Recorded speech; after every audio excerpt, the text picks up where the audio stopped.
I'm the leader, the Iron Man, the knife's on, you know who I am. Blades find a mark and my mind is sharp. My psionics tell you our minds are hells apart. Straightforward and honest, I'm no soothsayer, worth no more than 900. My destiny is ahead, never afraid to confront it.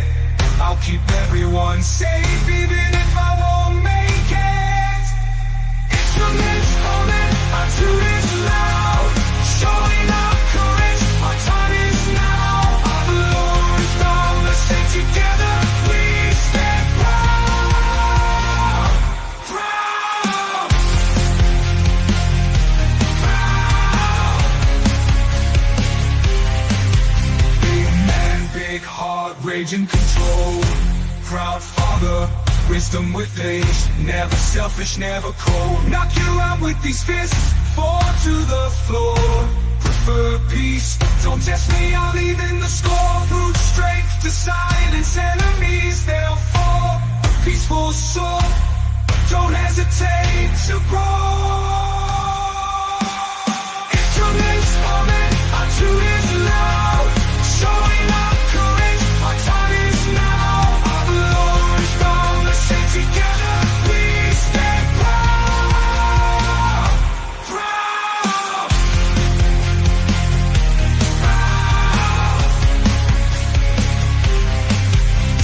Shiny the cat's out of the bed, middle mate can be called ironclad. No cat and mouse, but with my prey I'll play a support animal, yeah. I'm your steel defender, no scratches on this cat, built sleek and slender. No attitude like men, I'm tired of you, so talk to my creator now. The shadows gather as I walk in shadow elf, but I hate my kin. Tinker inventor, I always have the tools for the job. Rules never tidy, kind never slob. Sleep is for the weak, so I'll never catch a wink. If I feel tired, just down an energy drink. Master hacker, intelligent, without a doubt. Stand in my way, fuck around and find out. Proud. Instruments calling, our tune is loud, showing our courage, our time is now. Our Lord is boundless and together we stand proud. Proud. Proud.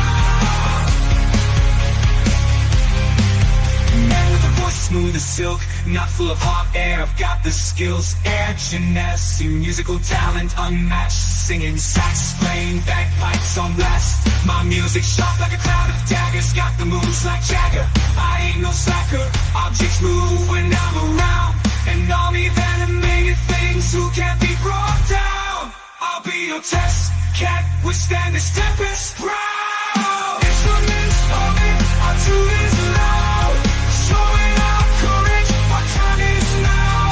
Our Lord is boundless and together we stand proud. Proud. Proud.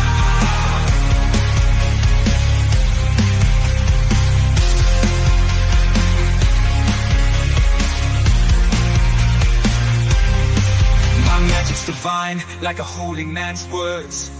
I bring the fire, like soon in a church. In the kitchen or chapel, that's where I shine.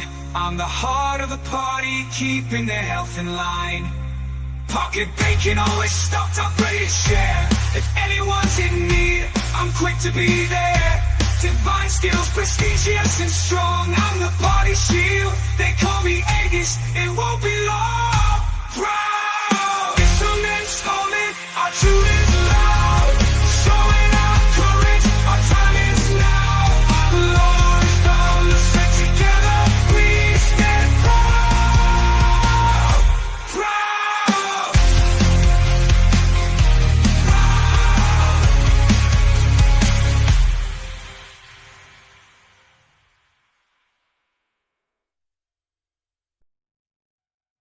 All right. Thank you to Xavier for helping me get that set up. So, our resident artist actually made that screen that you guys were just watching, Kevin Goins. So, thank you so much for that, Kevin. That was amazing. I was super fangirling when you sent me that.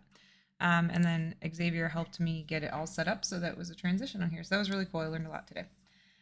That song really is so badass. And Lucy wrote the music on there and sent it over and was like, do what you will. So we are using the hell out of it.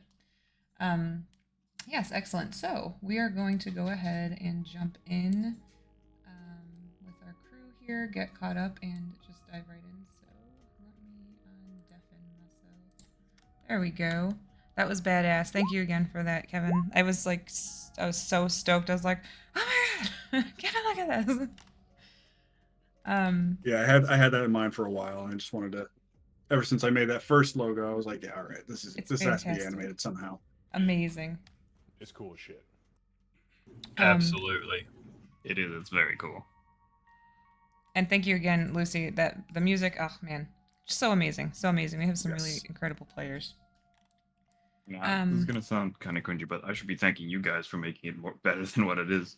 Candace is like video at first, and then like Kevin G's little graphic thing. I like the glitches and the little flares on the lights and everything. Yeah, I agree. Collaboration, baby. Oh yeah, teamwork makes the dream work. What you're saying is, if Marcus didn't start DMing, teaching Candace to DM, you meeting me, and then me bringing in Lucy, that would never have happened. So, heck yeah, let's go. It's true. All led us to this moment. This very moment. As the prophecy foretold. So we are Sans Cat this week, but hopefully, well, next week, as far as I know, she'll be here. She won't be missing anything, I think, until August. So we'll have the whole crew back together. But in the meantime, we still have our Jared. And so we'll go through really quick here and just kind of do a quick recap. We can go through a couple of notes if I can open the right. And Roll20 is working. Yay! All right, so last week you guys finished up fighting against the Githyanki that you were the caster that you were dealing with the week prior. You finished up the fight with him, took him out, and proceeded to, well, you started to go south after Tempest took a huge breath, which seemed odd for an air genasi to do, took the hugest breath possible, and then went unconscious. He instructed Aegis to trust him, and Aegis did just that. Like, that last week could have gone very differently if Aegis didn't trust him. So, Aegis heard the siren singing down the hallway and had a feeling that should be a direction that should go at some point. But they, but y'all wanted to deal with the guy at hand. Once you took him down, you headed to the north door, where I believe Bonkin busted the door in, and you found Kira actually fighting alongside Min against a Shadar Kai. After taking out that Shadar Kai, you actually found it was in fact a doppelganger, which the only person who is familiar with doppelgangers is Marcus. There's also some big weird giant creature in that room, which you guys actually took out pretty easily, probably because there wasn't a lot of space to move for the damn thing. But in the process, Marcus actually threw some poison into its mouth, which it damaged it and made it throw up. And out came the ninth son. So once you guys finally did take that out, we did sake of brevity the searching. Xavier has the details on what was found like in the creature and what was found around, but Ninth Son Jr., yeah, as Bonkin was referring to him. There was also a young woman who was unconscious on the table behind what we found out to be Cyborg Bahir. And she was hooked up to two Vrox directly, and the poison was being injected into her. So she was unconscious. And he just figured out that it was the same kind of unconscious as the vampire's victims. Heading south, you guys found Ari floating in a huge water tank, and rather than fucking around and finding out, you just took it out. You smashed the glass. Her body came out. Marcus was able to talk with the spawn in her head and asked for healing. Aegis healed, and at that point it was revealed that Tempest's friend Tempest Siren friend had an air bubble of sorts kind of surrounding her entire body, which appeared to be keeping her alive while she was in the water. So at that point, you guys kind of collected all of the bodies that you have and brought the new ninth son, the ninth son junior, with you, and the 10th son. Everybody, the most important one, let's be honest. Everybody piled into the SUV and started making Zachary consider a bus. So that's kind of where we left off. Right at the end, Kira asked if she could just be dropped off at home. That's good to know, Jared. Just keep that in mind for if that happens again. But Kira did request to be dropped off at home, at which case Marcus very seriously asked her if she was okay, because he had just handed over 3 ampules that the Githyanki had been using. They're suicide ampules, and she said she was fine. So y'all are dropping her off at home, and then the next step was to head back to the Illithids. Is there anything that didn't sound right or any clarifications needed on what was just gone over? Just to clarify, Marcus did not ask if she was okay. Marcus joked about her not using the capsules herself, and then when she got cringy and weird. quiet, he said, "Do you need me to hold on to those?" So he didn't. It wasn't just "Are you okay?" It was, "Do you need me to take those?" And she said, "I'm good." So, Yes. what is the session date and time that we're starting at? One moment. So I had the last session starting on Thursday, January 11th. I did not get a time on that because we were still in combat. The last time I have a time update is the 27th session, and that was 8 a.m. Yes, so it would have been, I mean, it was multiple sessions, but you guys were in combat for a lot of that. You know how that goes. So it would have been, we're probably at about 10:30, 11 a.m. Right in between there. Because no long rests or no short rests or long rests were taken. You guys stuck through that like champs. So. Okay. Oh, I was actually meant to ask you this offline, but we've been kind of busy the last couple days. Can you send me, when you have time, just a list of what? I have a list of spells that I thought I took from you that were in those spell books that we could utilize as scrolls.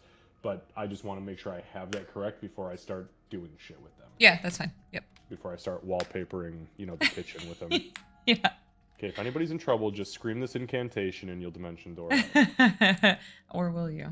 Yeah. But I can't read. Well, Bonkin, make your own. No, he You're can't. like the He is- fucking Kool-Aid man. Just jump through the wall. Oh yeah. Oh yeah. So for the last session, you all did okay. So it's going to be a little bit different for Kira, but for last session, you all got 2,280 XP, so 2280 for last session. I believe we already gave Tempest the 460. I had added whatever it was from last Perfect. session. Okay. To this character So sheet Tempest, order. you did get partial because you helped kill the majority of those Githyanki, so you did get partial XP for that Okay. for that portion of it. And It's that's already been that's already been added. Okay, thank you Yep. for that. Mm-hmm. And then for Kira, she got 1880 for this last one. Okay, 1880 is added, and just so you know, I've got her at 4875. I think that's where I'm at too. Hold on. Just so that you've got. Yeah, that's right. 4875. Yep, that's what I have too. Perfect.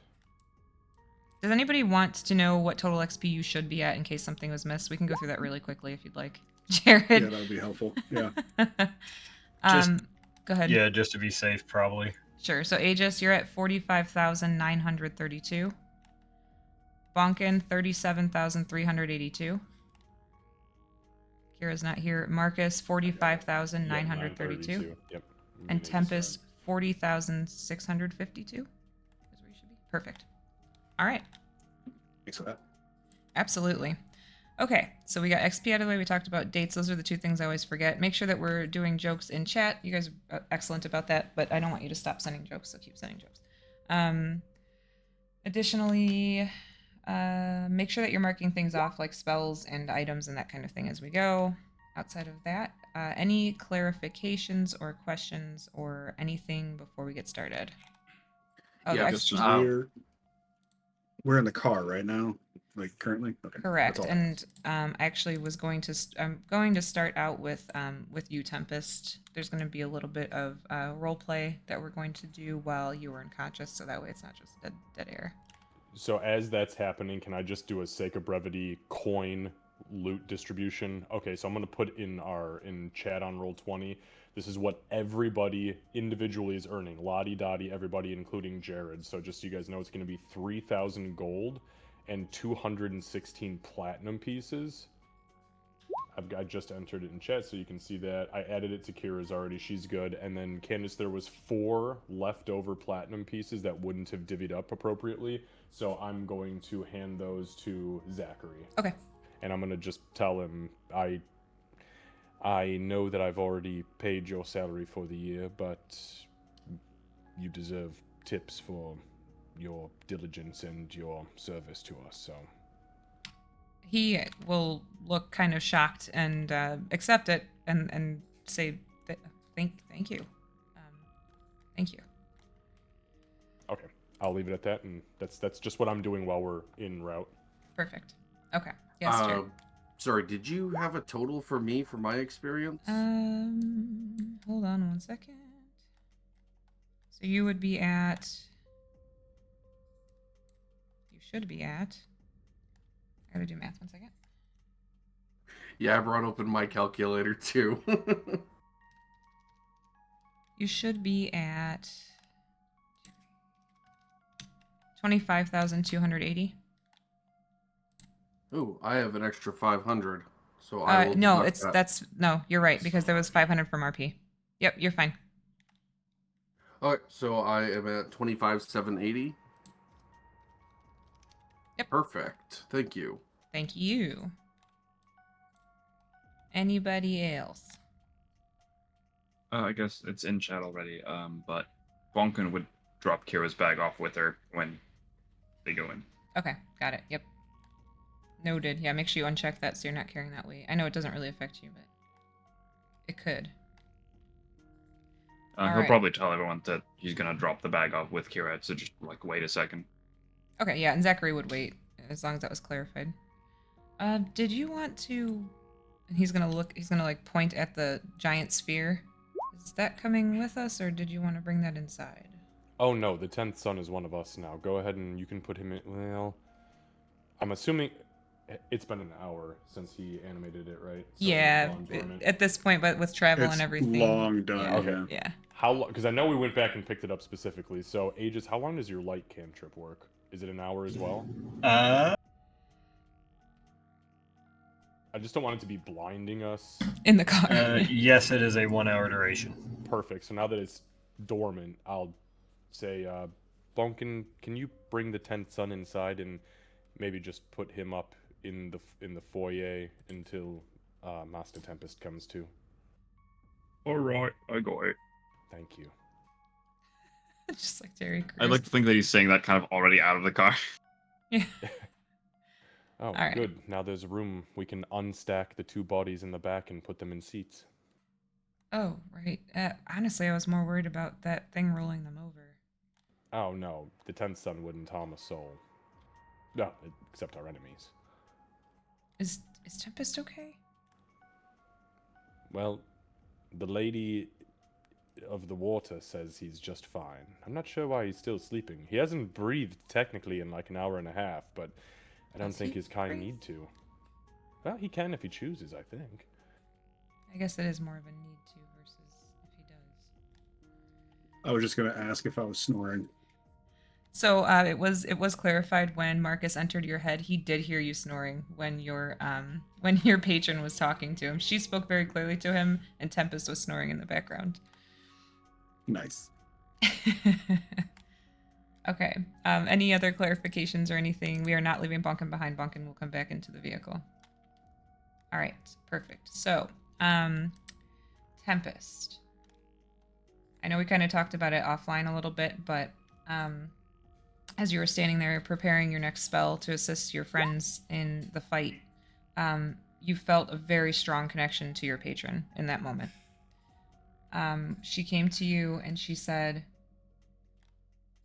hold on, there we go. She came to you and she said, that Ari was starting to wake up and she was drowning. And that if you didn't do something to intervene, Marcus's bloodline would die with her. Between that and her saying, I need you to trust me, you took the biggest breath you possibly could, which is what she asked you to do, and went unconscious.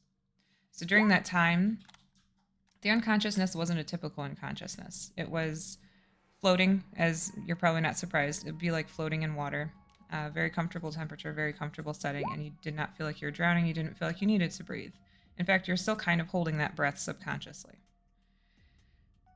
Nothing, you didn't feel anything as far as her feeding your consciousness to the spawn. You felt no pain at all. It's the most peaceful you've ever felt, kind of just floating along. And as you were doing so, just to give a reminder, they changed the sharing thing on me, and I don't know if I'm ever going to do it right again. Well, girl.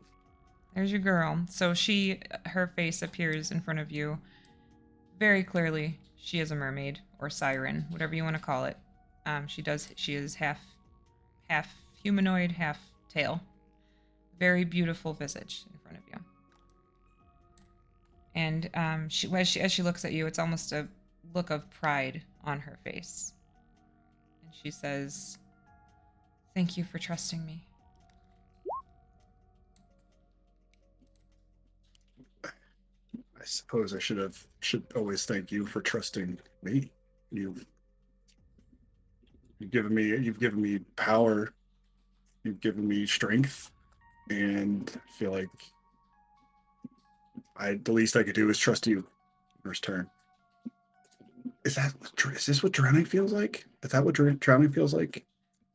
Is that what happened to me? No. What you did is you provided the air that Ari needed and the consciousness that the spawn needed in order to keep them both alive. If I can do anything to stop a life from being taken by water, especially one that is not evil, I will.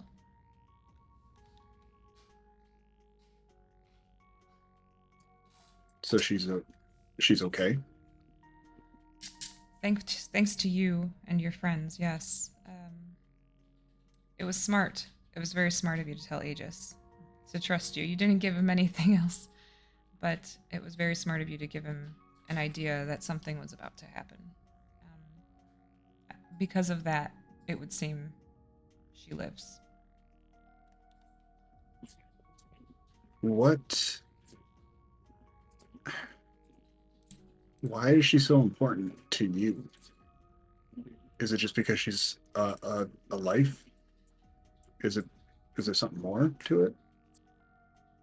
It is because she's a life, but it's because she's a selfless life. I'm sure that your companion has told you a bit about how he and his bloodline operates. She is not... He has. From what I can understand in the brief time that she was in the water, she is not one... There's no nice way to put it. She's not that important. However, she was willing to do what she had to do in order to save her family. And people with souls like that deserve to live. She didn't plunge herself into the water. She was forced into it. And the water takes too many lives pointlessly. I didn't want another one.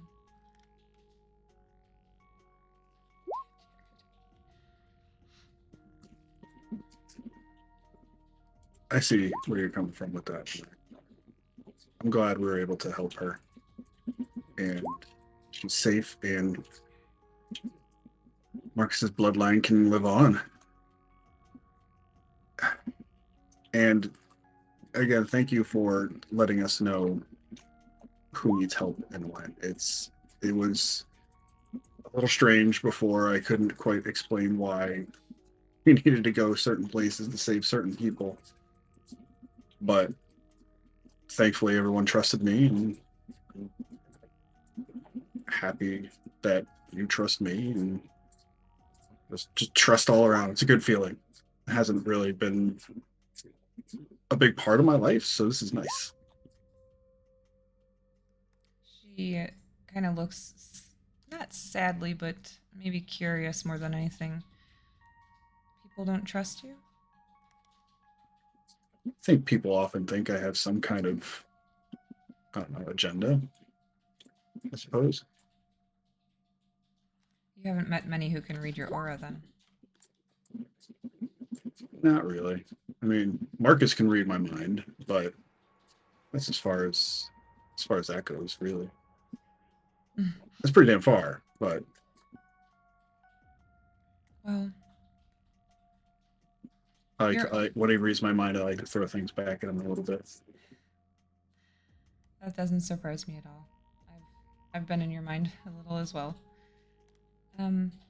Your aura is very strong, and it's very strong with a positive light.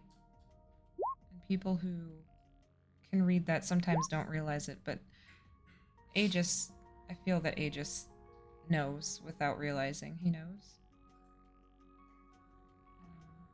He's very insightful, especially to those who are trusting of unseen entities. I am sure you've heard his wisdom. I heard it as well when we first connected. He's right. You should be cautious. He said that I guess mermaids and sirens are the type to be on the evil side of things. You don't obviously seem to be that. Are you a siren? What are you exactly? Sorry to be so blunt. No, that's okay. So mermaids and sirens often get confused. They get interchanged frequently. I am a siren. Mermaids tend to be a little more monstrous. Mermaids tend to have an agenda.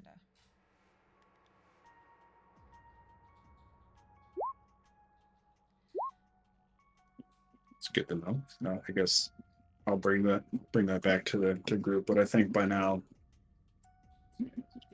most of them are trusting of you. I feel like if you were to do anything against the greater good, then they would probably smack the shit out of me. Just get me to think straight. I have been around for a very long time, even for a siren. How old are you? Can I ask that? Is that rude? I think with most humanoids it's rude, but it's okay. I'm 430 years old.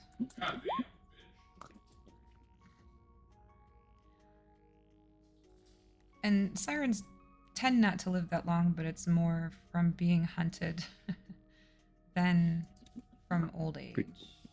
Because people don't trust you. Correct. So I've mostly kept to myself, and I think in doing so I've been able to maybe obtain the power of those who have passed. I'm not sure entirely, to be honest, how I've lived this long or why I'm able to even connect with you. But I am. And So are you here? Are you are you nearby? Are you in a different plane of existence? I can be in New Haven, but it does take a lot of energy for me to be there. Typically, I try to stay off of that plane. Mostly because I don't want to be hunted, but also because I feel maybe it would age me further. So you're in the water plane? Is that where you are? It's sort of water and space intermixed. It's almost like a watery astral plane. It's an in-between.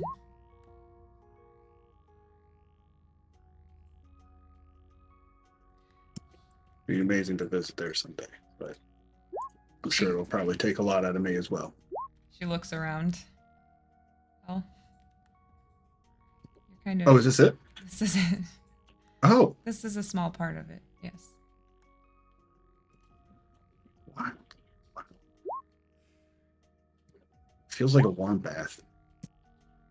It does. It constantly. It's really nice. And it was actually I just so happened to be on your plane when I felt a shift. There's a disruption in energy, probably about the time that you arrived. It felt odd though. It wasn't don't take this the wrong way, but I knew that your aura was old. It doesn't match. Your whole team doesn't match the current people. And I We're since working on that. I can tell I've seen but it's not a bad thing.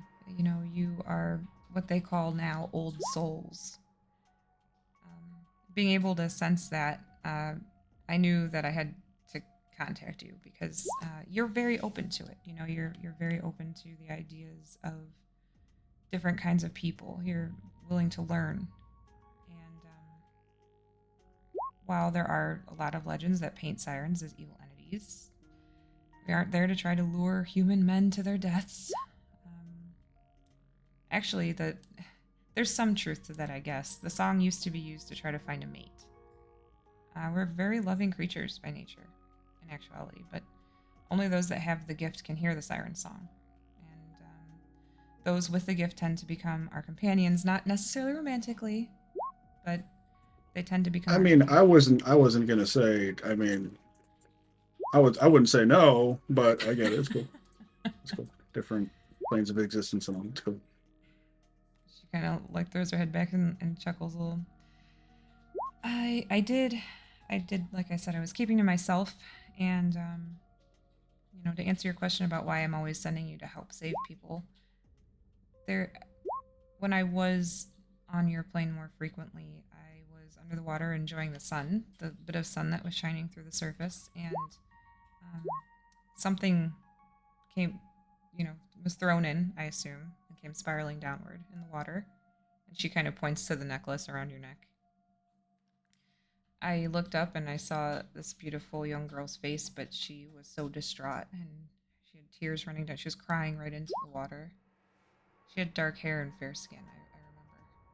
I didn't get a very good look at her, but her energy it felt like it was shifting.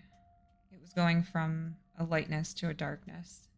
She was clearly in a bad place. I don't know what happened to her, but as I tried to swim up, I was a little more naive then. I tried to swim up to see her, see if I could help her, and a boat. Boats they can still hurt me. One started to.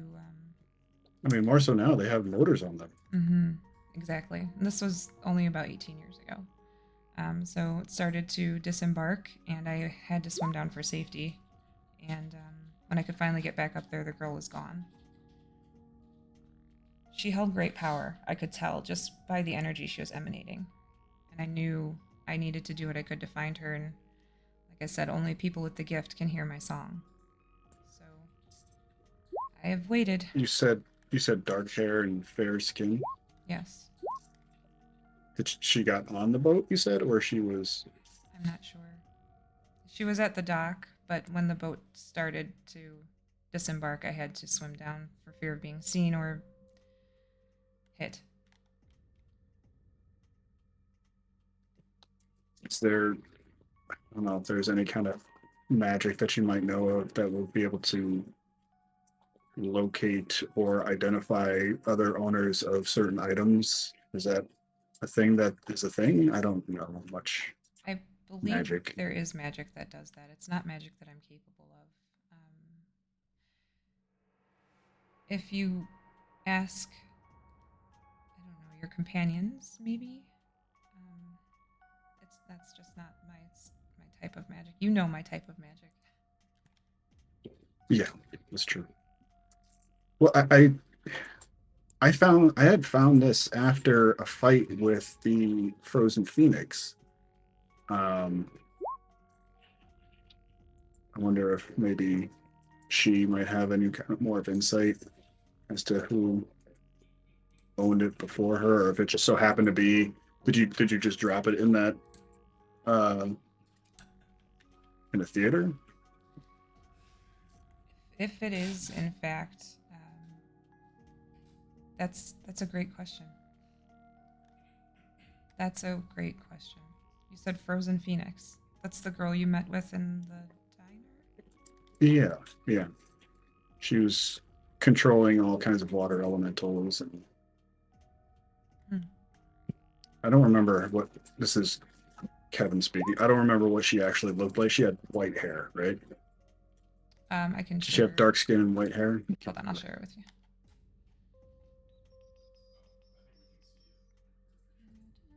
I feel like it's almost the exact opposite of how she was described. Hold on,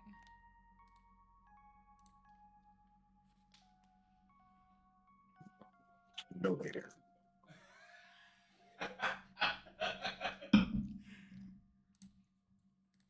It's not a bad idea, though. I will say I feel that the energy that was being sent was cold, so perhaps they do know each other. Perhaps she'll know of her. It's pretty presumptuous, I know, but What, all ice magicians know each other, that kind of thing? same as all sirens being evil, yes. 3 words Right. for you. Treat yourself. Yeah, Thank you. to be honest, I almost never wanted to ask her Thank you. about the medallion in fear that she'll want it back. 3 words for you. Treat yourself. It won't be that easy to get rid of, if that makes you Fair feel enough. any better. Fair enough. That's good to know. Yes, I will make sure that our bond is not broken because it 3 words benefits for both you. of us Treat to have. yourself. I mean, is this the source of our bond, or is it just so happens to be how you reached out to me? It just so happens to be how I reached out to you. 3 words However, for you. it does. Treat Your possession yourself. of it does help to keep our bond strong because of my connection to it, and now yours. 3 words for I'll you. do what I can to Treat find yourself. this woman for you. I don't know. I don't know how long it'll take though. So Honestly, if we don't find her, at least knowing that we're helping others together, that will help. Thank you again for trusting me, Tempest. yeah, thank you. Suppose I should probably wake up now. She gives a smile that has a hint of sadness to it, and then she just reaches out and puts a hand on your cheek, and you wake up. And you're in the car. Thomas just sits up. Ah! Oh God! Oh, that sucked. Hi, that was actually really nice. Hi. Oh, we're in the car now. What? Tempest? Oh, hi. What the hell? As you see, Age is literally super tensed up, like he was just about to shit himself off of your reaction. Hi. Sorry. Wow. Yeah, I had a really nice conversation with my patron there. That was You super walk nice. like you were rising from the dead, mate. I mean, well, I haven't been breathing for how long have I been unconscious? 1 hour and 47 minutes. Glad to see you're here. There's a sack of coin at your feet. That's your cut of the loot. Glad to see you're back. Ooh. Oh, we dropped the 10th son off at the base, and Kira and Min as well. We need to go talk to the squid people. Oh, by the way, this is Marcos. He's my great nephew, and a 9th son of this generation. Does he actually have just one horn? I like to just call him Marcus Jr. That's because true. that's what he looks like to me. Wow. Yeah. The similarity is weird. He's much more handsome than I am, but I'm much stronger. I wasn't than gonna say he is. that. I wasn't gonna say that, but you're right. He got eaten by a Bahir. I'd never get eaten by a Bahir. How did you get eaten by that Bahir, by the way, Marcos? He looks like he'd been waiting to tell you this for a while, but every time he tried to start telling you the story, some other crazy shit happened. So he looks like he like almost breathes a sigh of relief. Yes, so I was doing my training. I know you already we already discussed this a little bit, but I often would run with all of my gear on because it builds strength. I don't have to tell you. I was out running, and there's a clearing that I usually will go to so that I can practice my skills. And somebody must have been watching me. Stupid of me not to realize that they were still around. But as I was out a couple of weeks ago, there weren't too many people out, but usually. But it was an unseasonably warm night, so I saw a few more people than usual. And as I was doing my training, I felt a pinch in my neck. Pulled out a dart and started to sort of go unconscious. I saw Shadar Kai. It was kind of, in and out, but I saw Shadar Kai. I saw Githyanki. And then I saw that beast as I was being fed to it, actually. Lovely. It was an extermination tactic. Right. Well. For your training in the future, just do push-ups in your bedroom like everybody else. Yes, sir. 4 a.m. It's easier that way, trust me. I do it every day. And then I Do have the push-ups at 4 a.m.? Ew. That usually 3:30, but he's young, so probably 4. He needs the extra sleep. Isn't that right, Master Aegis? Don't I usually catch you around 5? Yeah, sometimes you catch me a little earlier, about 4:30. We don't all sleep in, Master Tempest. So, okay, wait, Master Tempest, you said you talked to your friend. I had a conversation with her as well, by the way. Oh, you did? You were sleeping deeply. You were snoring very loudly. It was actually tough to hear over you when she was whispering to me. I tried to rattle around inside your head, and she just assured me that you were all right. And I didn't really have a choice but to trust her, so here we are. Oh yeah, I had to put your body. That doesn't sound right. I had to put you in some bunch Why'd you of say it so boxers. weird? It doesn't sound right, okay? It felt wrong, and I made it worse. No, I mean, technically, he was essentially a corpse at that point. I mean, he was living, but he was just a body. I said to stuff you in the crates. They didn't want to stuff you in the crates, so we hid you behind the crates. No, a bit like a little fort thing. Oh, that's right. Yes. With the crates, and here you and anyone else we've kind of found there until we... Wait, there were more did people the you place. found? Oh, yeah. Look, next to you. And he's going to point to your right, where there's like 2 weakened at Bernie's bodies, just kind of like propped up, seatbelted in.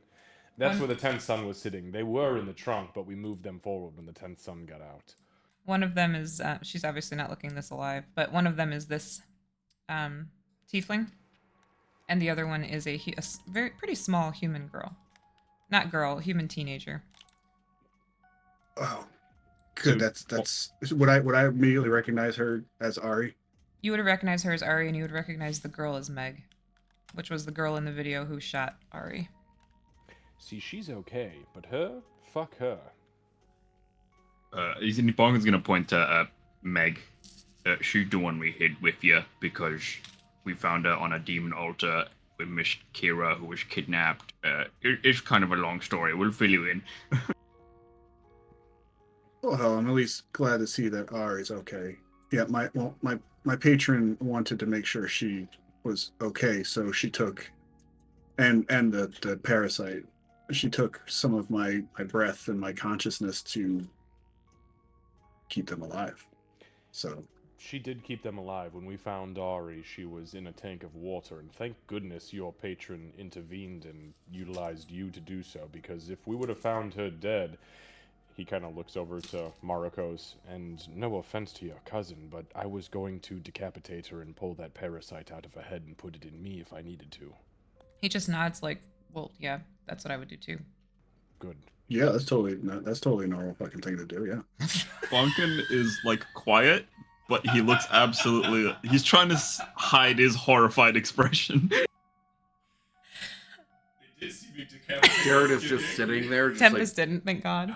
looking at you guys go back and forth, just like, yeah, that sounds normal. Get me the fuck out of this car. Master Jared, are you going to need help carrying all that coin? No, Sir Marcus, I will be perfectly fine. Wonderful. Well, Zachary, how long do we have until we arrive at the cave system? We still have a few minutes? Just a few minutes, yes. Master Aegis, we found some other loot down there. Can either you or Master Tempest, can one of you tell us if these things are magical? And I just start pulling shit out of my backpack. I actually like unbuckle and turn around and start handing things back.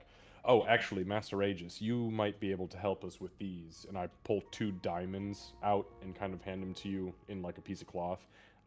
I know you utilize these for something, but I know nothing about them. Aegis, you know immediately there were 300 gold each. Cool.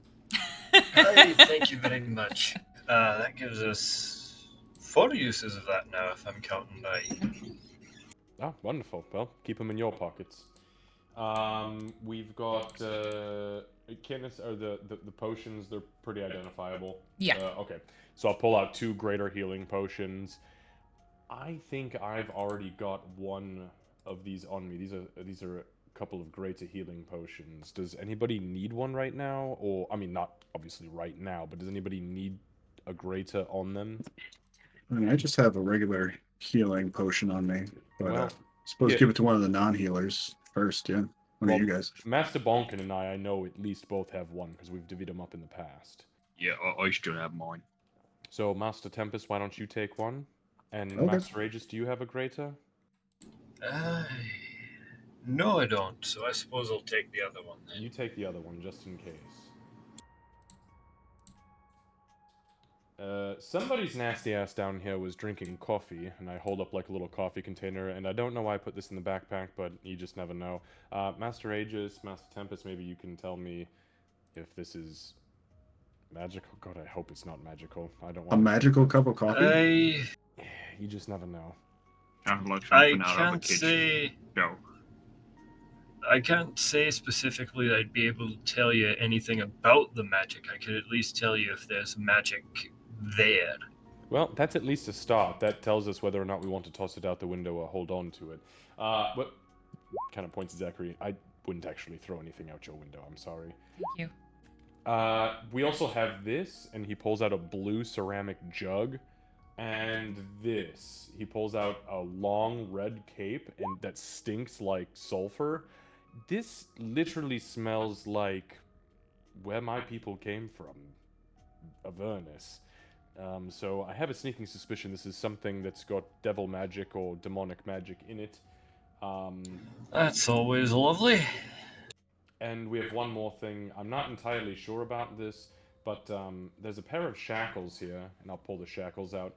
I noticed in the cuff on this side, somebody has imprinted the letters TW in it, and I don't know really what that might mean, but maybe you can just do your magical thing and tell us if these are at least magical, so we know whether or not they're worth investigating.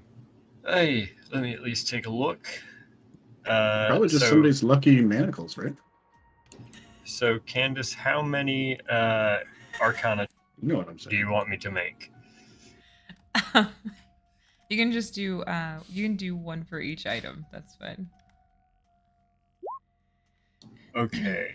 How many were there again exactly? Because I was trying to keep track, but I lost at some point. There were. You just pulled out 3, right, Xavier?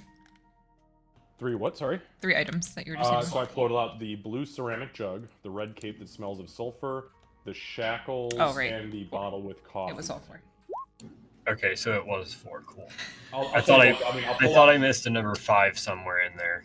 I'll pull the gems out too. There's 2 black pearls and a large blue spinel. 2 of those, 2 and 2. And I'll just kind of hold them out and be like, if anybody knows anything about these, I just put them in the backpack, so. Keep them there. We can go ahead and talk to my contact up at the church. Oh, wonderful. So 4 in total, right? Yes. If you would like, I can use some of my magic to cast Identify on them right here and right now. Oh. Well, if Master Aegis can determine if they're magical, then I'd be more than happy to utilize your capability, Master Jared.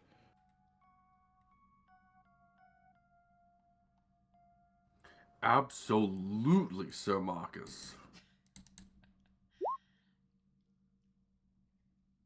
Okay.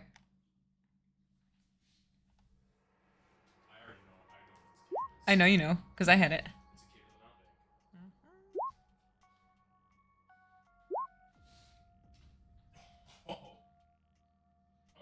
Pretty good.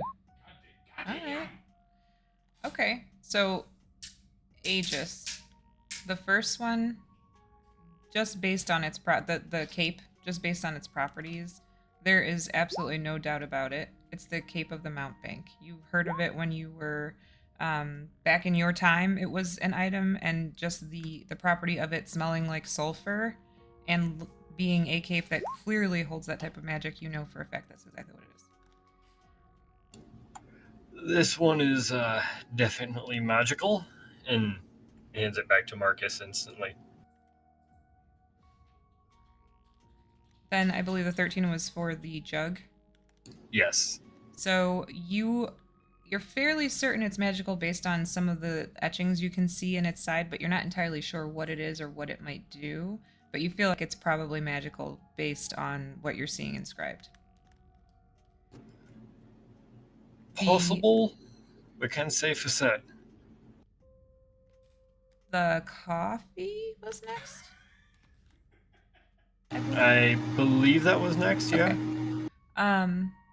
So while you're looking it over, the coffee?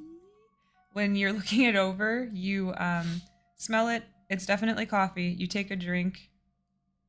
It feels like there's the same amount of coffee in it. You take a drink. Feels like there's the same amount of coffee in it. He takes like a full drink, like tries as much of it as he can, and then takes a look again. Yep, it feels like there's still the same amount of coffee in it. Oh, this could be very fun. I feel like, yeah, Marcus, make sure Kira gets this. Oh. Okay. Should I tell her to get Yankee spittoon, or? No, let her know that the same stuff that's in those drinks in the cans that she likes, it's also in that, I think. As his eyes are now starting to dart around real quick because he's had like 3 good sized drinks and then a full gulp of coffee. That doesn't sound too good. I think she drinks a bit too much of that already. And then for the shackles, you look, especially where it says TW on them, you're looking at that.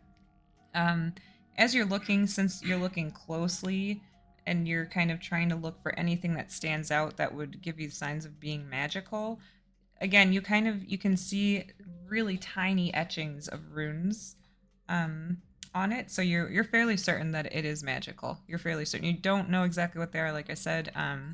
You did great on that cape, but with this one, you can tell it's magical. The TW, you want to give me an intelligence check to see if that stands out? Would I be able to put guidance? Sure. You knew he was trying to identify or trying to figure these things out, so that's fine. Okay, well, let's just see how much higher this gets. Yeah. Fuck yeah. All the smarts. Oh, beautiful. Dirty 20, baby. So Yep, as you're my bad. no, that's all right. So dirty 20, we'll take it. So as you're reading through as you're thinking through this, and you think about TW, and you're like, man, why does that sound so familiar? You think back to another item you guys found that had a tag with a little demonic creature on it and was signed TW. Do I remember who had that last? With that intelligence check, I would say yeah. I think it was Kira, though, if I'm being honest. The tag.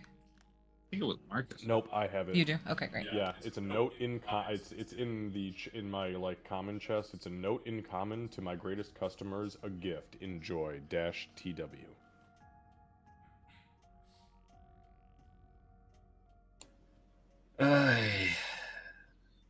Marcus, Yes, Master Aegis. he'll go ahead and hand the shackles back, and he's gonna hold it so that way Marcus sees the TW in front of him. Think about that paper we found. To the vampires. Oh. Is this a calling card? Well, it's definitely something. We've seen it twice now. Interesting. The first one was simply a message. This one's an actual part of his inventory, I guess. If he's some type of merchant like he claims. I'm curious now. We're going to have to do some digging on this situation in particular, because TW, the fact that this was in the hands of vampires and in the hands of something from Clan Cunha, Clan Stridmost, I'm wondering if this is somebody in this, maybe the underworld, who is dealing armaments.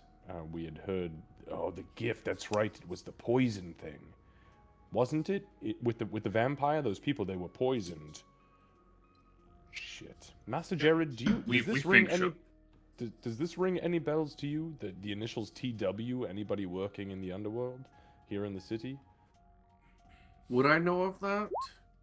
Give me a history check, please. Oh, I'm so great at those. Guide your ass. Ooh. Oh! I don't think guidance will help. No. Jared was more of a science kid. He wasn't so much a history buff.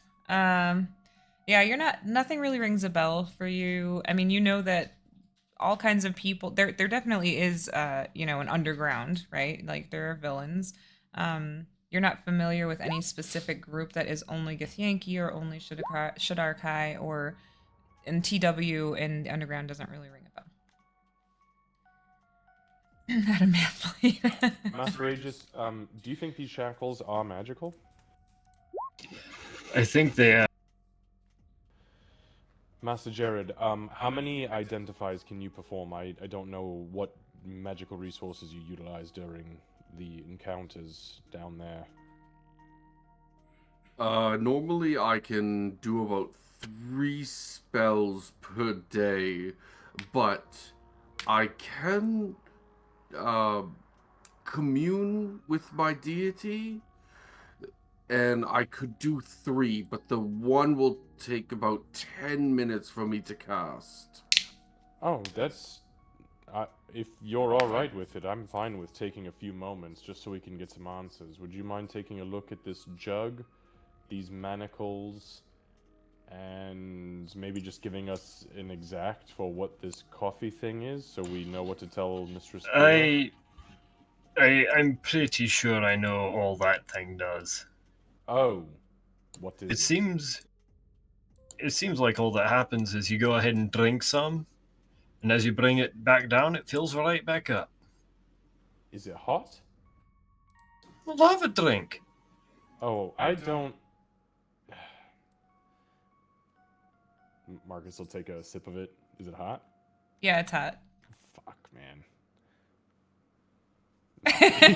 Right. A parent's dream. Oh, that's Is it loaded with cream and a shit ton of sugar in there? Candace? It's flavored. Yeah, it's flavored properly. It's not just straight black coffee. Yes, it's actually really delicious. This is like something you'd get at mom and pop innkeeper's sanctum somewhere in the wilds of where the fuck were we from again? Hold on. All right, too much. Oh, you mean like me, Mom and Pop's little inn? Yes, I unfortunately never was there, but when we get back, I intend on visiting very often. I'll make sure that you get a good spot. Well, that's good, because if I didn't, you know what I'm capable of. I'll tear the place down with my fucking... No, I'm just kidding. I wouldn't do that. I promise. No more All executions for bad All I can service. say is you do that, and you know what I'm capable of. That's true. And I do fear fire a little bit more than I did before I came here. All right, well, we've got the cup. I will refer to this as the cup of endless coffee. And Mistress Kira can have all she wants. She's going to have a heart attack on this stuff, I think. Master Jared, so could you possibly take a look at these shackles with your identification magic and this blue ceramic jug? Now, the Cape of the Mountebank, I'm sorry, you said you know what this does. It's definitely magical. You know what this is, though, Master Aegis, is that right? Oh, you don't know what this is. All right. Nope, I only know that it's definitely... And you are definitely on the right track. Understood. Master Jared, could you do this 3 times for us? I'd be more than happy to, and he kind of like looks to the rest of the group, pay you for your services. Maybe we can trade your magic for a couple of these black... Well, maybe we can give you one of the pearls and one of the blue spinels. That sounds like a perfect donation. If it's all right with Master Aegis, Master Tempest, and Master Bonkin. Oh, but of course. Please, talk amongst yourselves. Well, I have no Actually- use for them. Yeah, I actually do have one question for you guys. Would any of you be able, or would any of you know of any way to like identify previous owners of items? You know, kind of hold on to his like medallion for a moment. No, I got no idea. If anybody Marcus wants- is smart, but he's not a mage. If anybody so- wants to see if they know, you can roll me a history check. History. Sure, I'll do that. Would I be able to roll? Would I be able to roll Arcana to see if there's any spells that I know of that would seem Yeah. like that? Yeah, you can do that.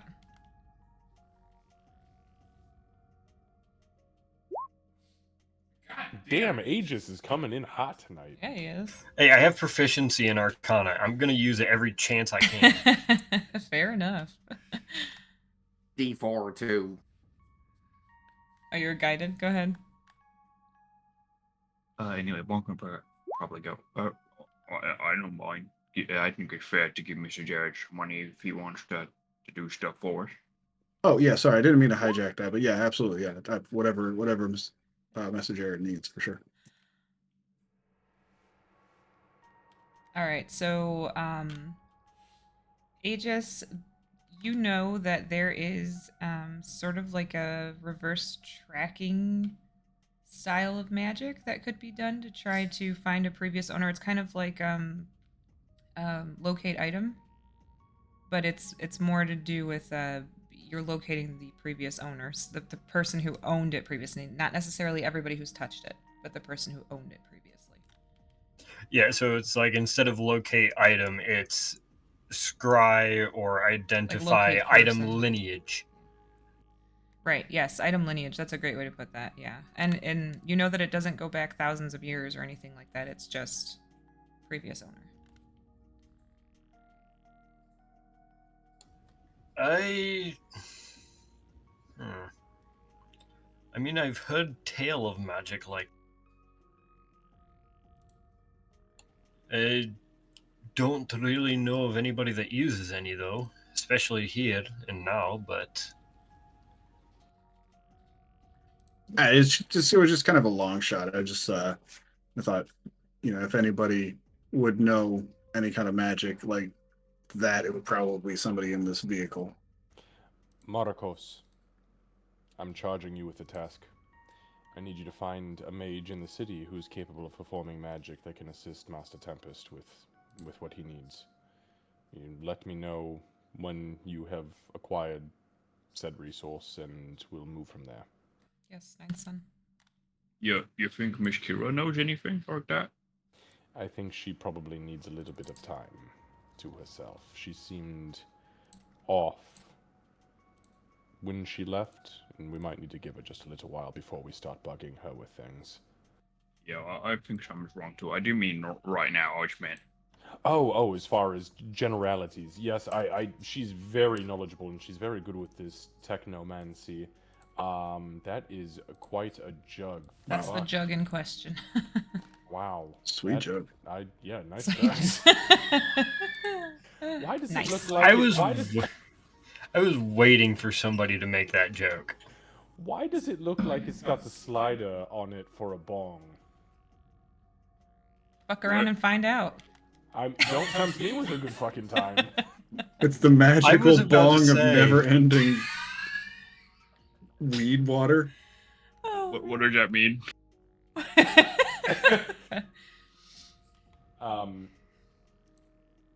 We really quickly, are we okay for me to take this out of the bags and hand it to Master Jared, one of the black pearls and the blue spinels, for his services with the identification? We're okay with that.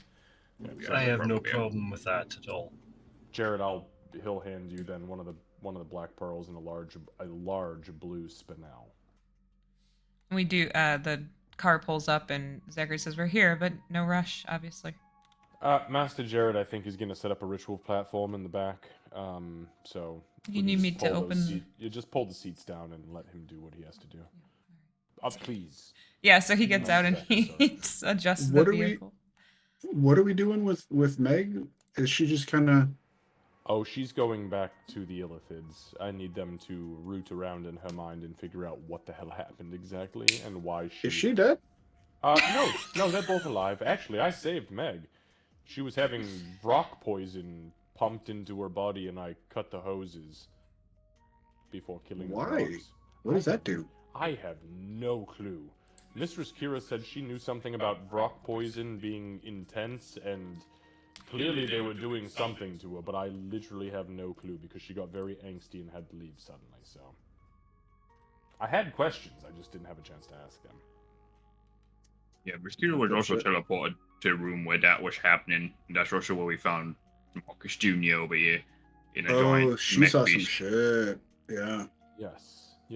She was in there fighting Shah Dakai that wound up becoming a doppelganger.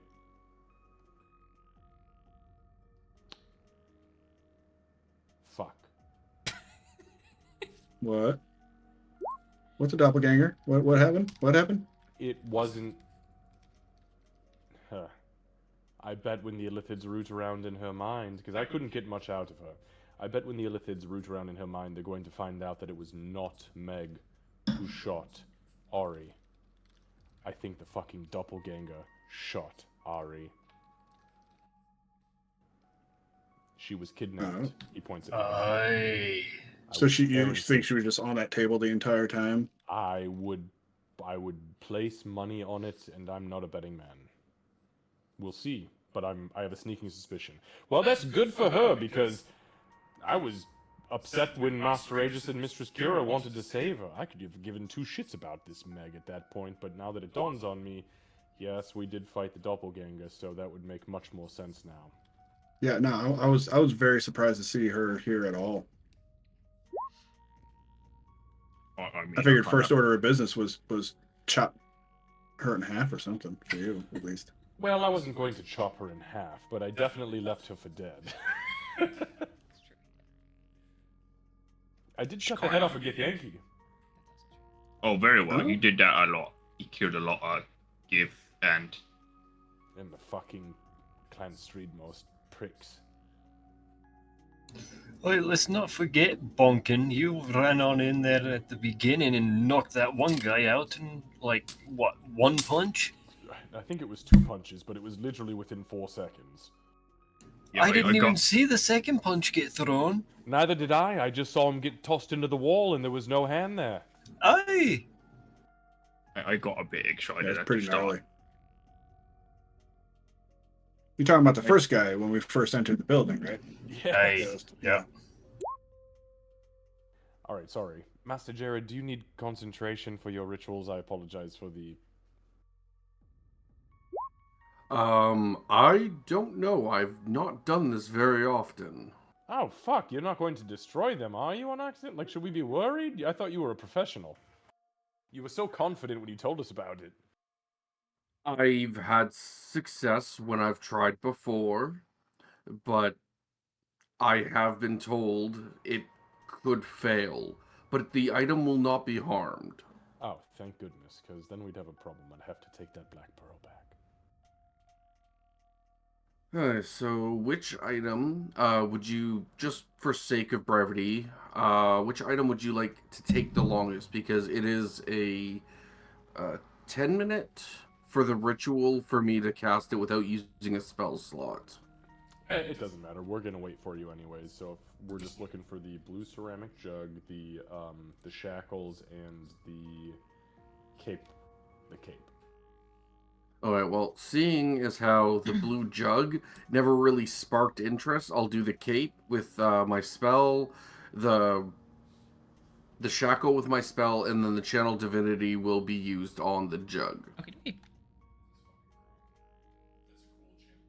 Mm-hmm. I told him it has to be the right religion check, but.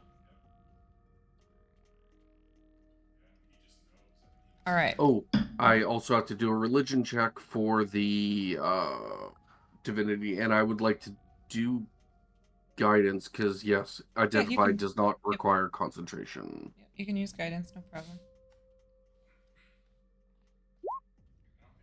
Okay, so the DC was 17, so you definitely surpassed that. Okay, hold on one second. Very nice, 24 total. Yep. All right, nice job, Jared. Okay, so I'm gonna share what the other ones look like.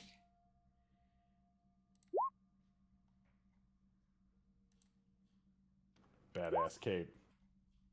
All right, You can finally so, get your cape back, Marcus. No shit, man. Fucking So Kira as I- had it this whole time, and I just as have I not put mentioned this- it because I thought it would be rude since she was cold that one time. as I put this in there, I was like, oh man, Marcus is gonna be so excited. Assuming that he takes it, but okay, so it is definitely the cape of the mountebank. Do you guys need me to send you like a link, for what it does, or is everybody familiar with what that is? I have no idea what that does. I know exactly what it does. All right, hold on. I know too. It essentially lets you cast Dimension Door once a day. Yep. For free. Brees had it. But when it does so, you leave behind a smoke cloud at your destination and where you teleported from, and it stinks like sulfur. Mm-hmm. And it counts as light obscuration, so I believe you have light cover or whatever it's called. Yeah, you've got partial, whatever it is, yeah. Like a That's misty pretty wet. cool. Yes. Like a misty wet. You're welcome. That is disgusting. Yuck. The shackles. Oh, go I ahead. was just about to say, you posted those pictures, and I'm like, oh, I fucking hate this. The shackles are dimensional shackles.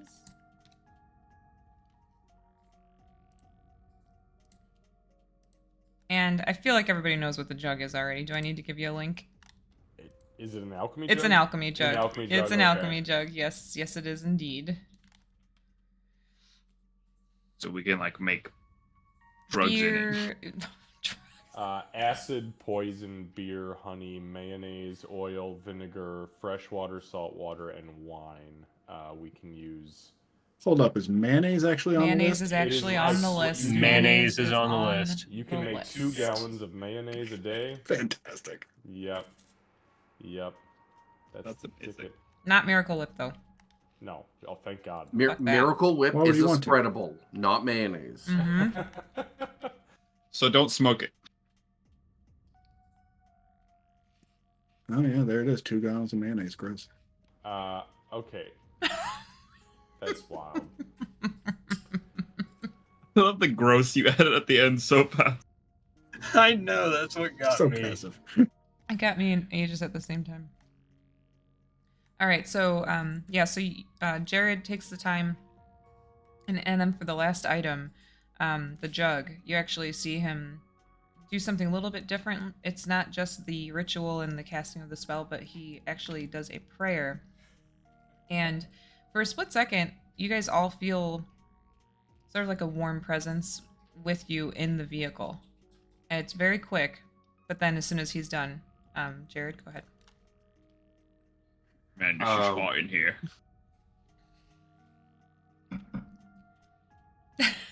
Then shave, Lucy. Jeez. Yeah, so I would imagine that I would be on, my one knee, left knee, hands clasped, and there'd be kind of like a silvery not gold, but silvery light that kind of washes over me as I do this ritual, which I'm thankful I succeeded at. So, your god told us that this thing can conjure mayonnaise? I guess so.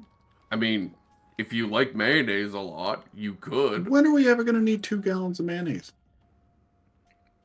You know, Master Tempest, before I came here, I never thought to myself, when would I possibly need a fully animated adult-sized couch or a papier-mâché sun?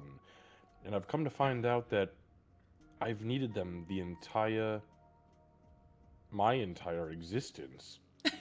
And I never knew it until now. So maybe at some point in the future, we will need 2 gallons of mayonnaise. All right, you know what? You got me there. Yeah, okay. I'm with it. Yeah. It also makes beer and honey. Nice. Or We should know I how water. fast Miss Kira goes through some drawers? Maybe she likes 2 gallons of mayonnaise.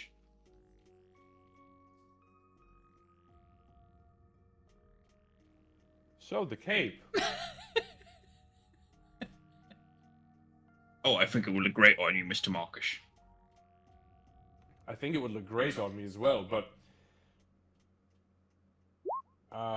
Just So- don't give this one to Miss Kira. This one's very powerful, though. I feel like being able to dimension door. Is that what you said, Master Jared? Yes, this cloak is called a Cape of the Mountebank. I'm not sure if I'm pronouncing that right, but it lets you cast Dimension Door, and you appear in one place and leave the other, and it kind of like a really bad fart whenever you use it. Kind of like if your butthole was like a volcano and you move from one place to another. Wow, Master Oh, like Jared. after eating Taco Bell. Wow. That's a way to... What is Taco Bell and why does it do that? It's burrito bell. Yeah, don't here. eat it. It does that to your butt. diminish the magic of my people down to a fast food restaurant that makes you explosive diarrhea. Thank you so much for that. That sounds awful. Oh, Mr. Marcus, if you want it, you can have it now. It smells like home. and then See, like an odd stare from Vulcan. She'd be like, "What the fuck?" And then these shackles are dimensional shackles that you can use them to bind a creature, and they have to be very, very strong to break out of. So like what it keeps things from like teleporting away as well? or- It keeps them on the plane of which they are bound to. So if they were in, say, the Shadowfell, they wouldn't be able to leave the Shadowfell unless they were able to break it, but they could only try to break it once every 30 days, if I'm understanding this correctly. And if I'm not mistaken, it also requires absolutely godlike strength in order to break free. Is that correct? Oh, absolutely. I'm not even sure if I could even crack them. Master Tempest, I think these are right up your alley. Guess you can stop making shackles now. Okay, sure. Yeah, I'll take them. I can think of a few good uses for them. Master Aegis, this is okay with you? Hey, And what about the jug? There are a lot of, and then Marcus, ingredients inside of this jug, Master Aegis. As long as you don't call out the acid when you really need the base, I think we're good. And mayonnaise is great on everything, right? I don't know. the moment that you say that, Aegis's brain goes from who in the party would best benefit from an alchemy jug to, oh, what are all the things I could make with that? Like, the gears have already switched. He's already accepted taking it without saying a word. He's just curious on what all he could do with it. He's I just picture it like this.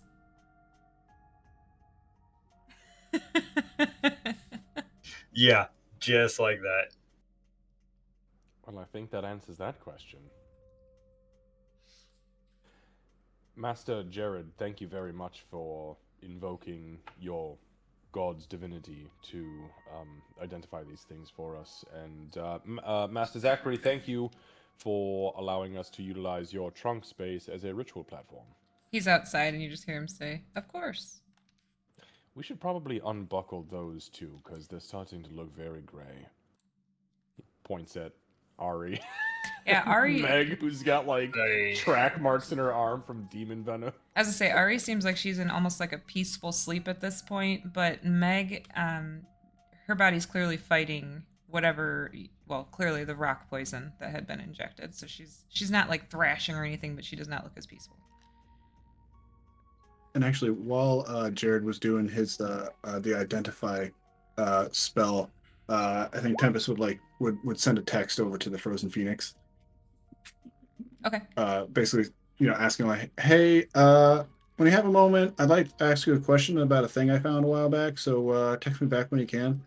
Smiley face emoji, thumbs up, snowflake."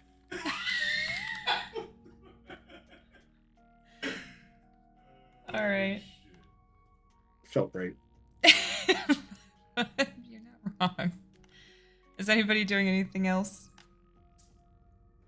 No, so Marcus will throw the cloak kind of up and around his armor and tie it off, and he's just gonna, like, pull the hood in and just take a fucking deep breath. It smells so good. It really does kind of just bring you back home. Even though you didn't live there, like, you lived somewhere else, it is just like that. Well, for me, I'm Italian, so it's like smelling garlic when I opened my grandma's door. It's kind of that feeling. Can you, Tempest, you were vague about it, right? You didn't mention the necklace. You just said you had a question. I didn't say specifically, no. Okay. Make sure my notes are right. I think probably at some point, like, as we're getting ready to leave the car, Aegis would think about it and, before I forget, does anybody here have the commander's number? Oh, I think we all do, don't we? I'm gonna raise his hand. Marcus will flip his phone open and kind of like go to, or, well, no, he doesn't have a phone. No, he doesn't. Yes, I can give you the number if you want it. Please. 555-67-1433-2. Okay. I'd like the idea of Marcus having to, like, close his visor to check for the number, and, like, as he pauses, he's like, "Wait, 2." He would absolutely. I just love that Marcus had a flip phone in your mind when he had a phone for that split second. He had a flip phone. It's the visor, man. There's a That's how razor. it is. He's living in the fucking late 90s, early 2000s. All But right. at the same time in the future. 8-6. Yeah. Okay. Yeah, and then go ahead and start sending a message. Okay. Are you gonna send it to me in Discord? Yeah. Okay. Also, what was the other thing I should add to my inventory for the spell usage? There was a black pearl and a blue spinel. Yeah, blue spinel or blue spinel. Large blue spinel. I don't know what their value is, but they're gems. Candace, I sent you a message, brother. I just reviewed it. Okay. And then the other ones were just kind of mush. Like, we didn't really understand Yeah. what the fuck they were. Yeah. It's just, okay. The other thing that I have here, and this is just for before we head up to the into the Illithid chambers, I did find these spell books, and I've been able to peel them apart and find usable, essentially like one-shot scrolls. If anybody's interested, Master Bonkin, you can try to read these if you're interested. Master Jared, I know that your magic comes from the divine side of the universe.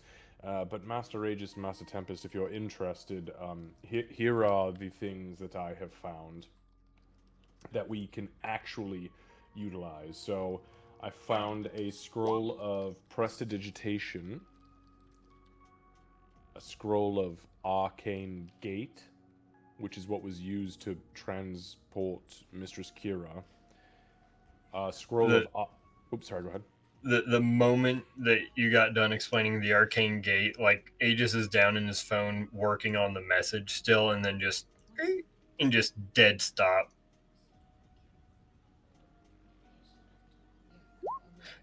That's all it is. Just slowly starts looking up like, what the fuck type of power did these books have?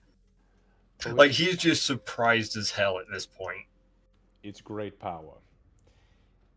There's a scroll of Arcane Eye, a scroll of Minor Illusion, scroll of Confusion, Fear, Darkness, Major Image, Bane, Mage Hand, Shield, Phantasmal Killer, and Plane Shift. I am not interested in any of this shit. I think I can do a lot of the illusion things, I believe. Like the major image and the prestidigitation, those guys. Sure, what about the Mage Hand? That seems like something I can do as well. I don't know if it's an illusion or a conjuration, but you're more than welcome to it. Like I said, he kind of literally just like holds them out to Tempest and Aegis and Jared. Master Jared, can you... Master Tempest, I believe you are capable of performing the Bane incantation, is that right? Yeah, I can do that. Yeah, I know that one. Starts off with with a high note and ends on a brown note. Ah, yes, that's right. They're always grabbing their asses when they are running around the battlefield. Yep. Okay, wonderful.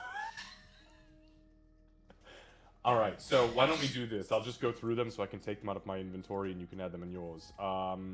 Mage Hand, Master Tempest. Yeah, I'm just gonna write these down and add them in as we go. Minor Illusion and Major Image.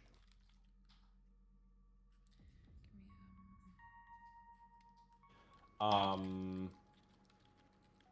right, so then prestidigitation. All right, take that one.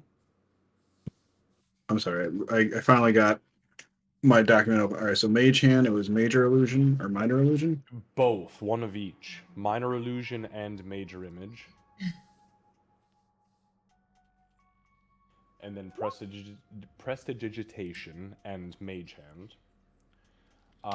And then we get into the more obscure things. We've got, and I'm not entirely sure what these are. Master Aegis, you looked interested. Arcane Gate and Arcane Eye. Are you familiar with these? I'm at least familiar enough to know of them.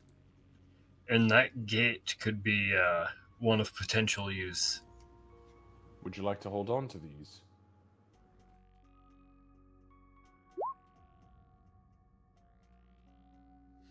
He'll go ahead and reach his hand out.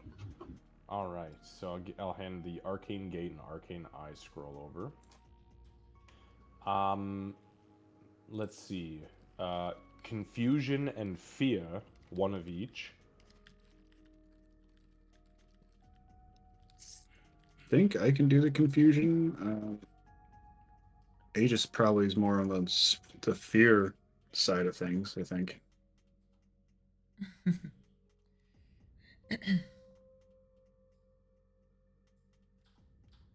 Oh no, I can do fear as well. Well, would you like to each take one?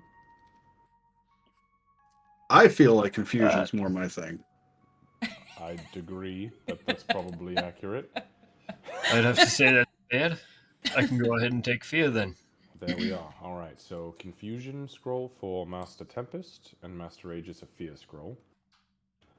There is a Darkness scroll. I know this incantation, and I'm capable of manifesting it just through my blood. So I definitely don't need this. So if either of you would like to have a copy. I'll let Aegis take that one. I actually don't know the incantation for that, so that one would be useful. Oh. All right, so Darkness for you. And then we have, excuse me, we have a scroll of Bane and Shield.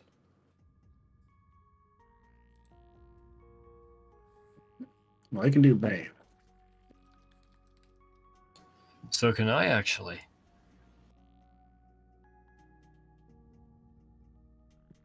Oh, I'm saying I already know that one. It's already. Oh, you already. Okay. Yeah. So maybe we let Master Aegis hold on to that one in case it's needed, and you don't have that resource. And then the other one is a Scroll of Shield. Now that one will have to be used quickly, if I'm not mistaken, as it conjures something very fast. But I don't think I have that ability. That's a good one. I don't know that one. So I think that's Aegis's. Master Aegis? Yes? I do know the spell, yes. Or at least I can learn it. Well, if you'd like to hold on to this scroll, we at least have a quick utilization for it. And then the last two are Phantasmal Killer and Plane Shift.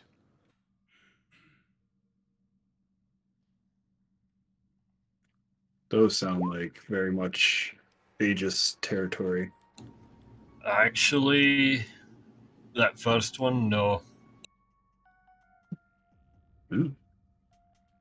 Same. I don't think I can know that one either. So Marcus kind of unfurls it and reads it over.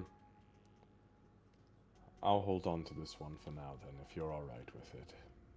I want to take a closer look at the incantation. That's fine by me. And what about plane shift? I've traveled the planes, I don't need to shift between them anymore. I'm usually thrust upon them, so...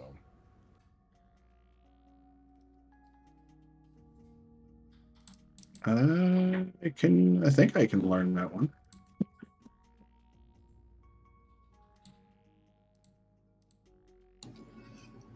So can I.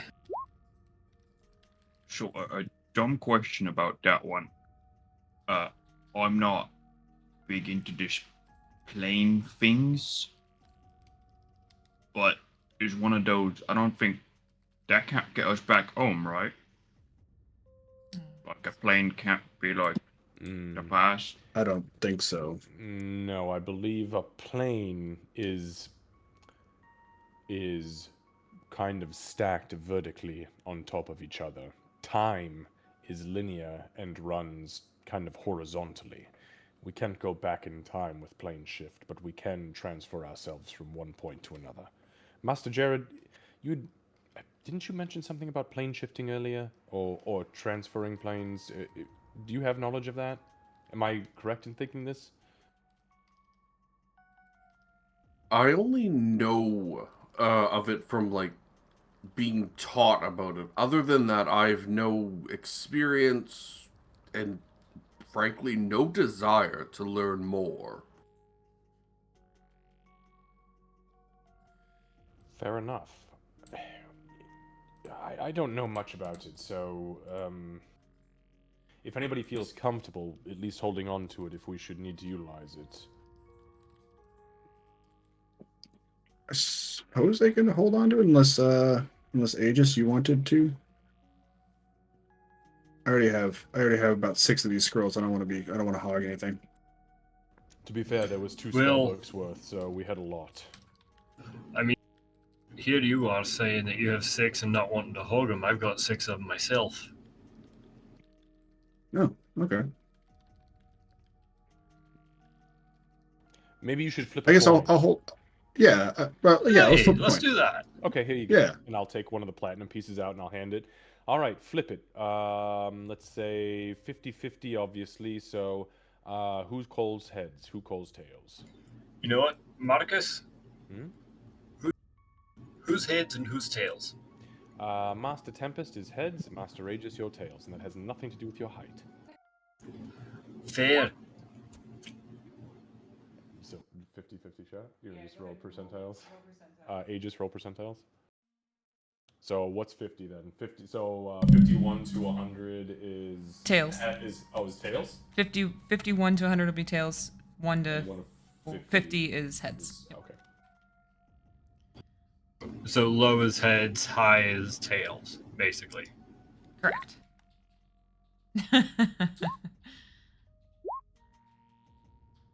Tails it is. She's all yours. There you are. Hey, Well, that was the last of these spell books, and he kind of like holds up these wizard tomes that have been fucking shredded to pieces. Everything else was just mush. So, does anybody want to hold on to the husks? I guess is that what you call the outside of a wizard's book? Yeah, you Probably usually guess call Miss those Kira- covers, but I Oh. mean, no, I'm good. All I right. guess Miss Kira might be able to use it for one of hers. So I don't mind holding on to it. You can hold on to them. I just don't tell her not to make me armor out of them. I'm not interested in that. That would be pretty cool. That's a good idea. She might do that. She would. All right, Master Zachary. I think we're done defiling the inside of your beautiful vehicle, my friend. That's your vehicle for a year. It's your vehicle forever. It's mine for the year. Glad it could be of service in more than one way. Marcos, you are coming with us inside. Please carry your cousin. He'll, as soon as you point to her, he'll immediately go and he's gonna just kind of throw her over his shoulder, Marcos, unceremoniously. Have you met the hold on. Have you met the give me a moment.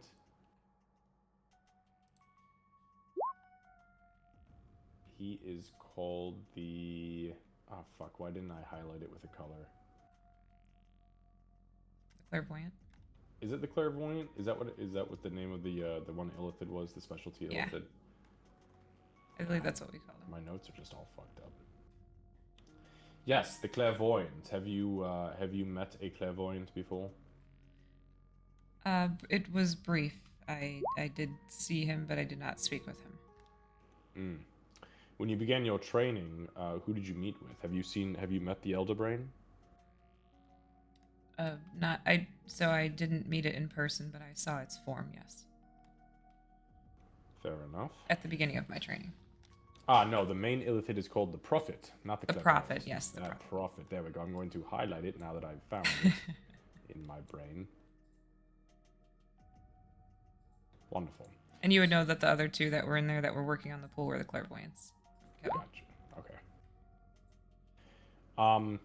So you met with the Prophet. You have spoken with the Prophet. Do you have access to the network? I do. Wonderful.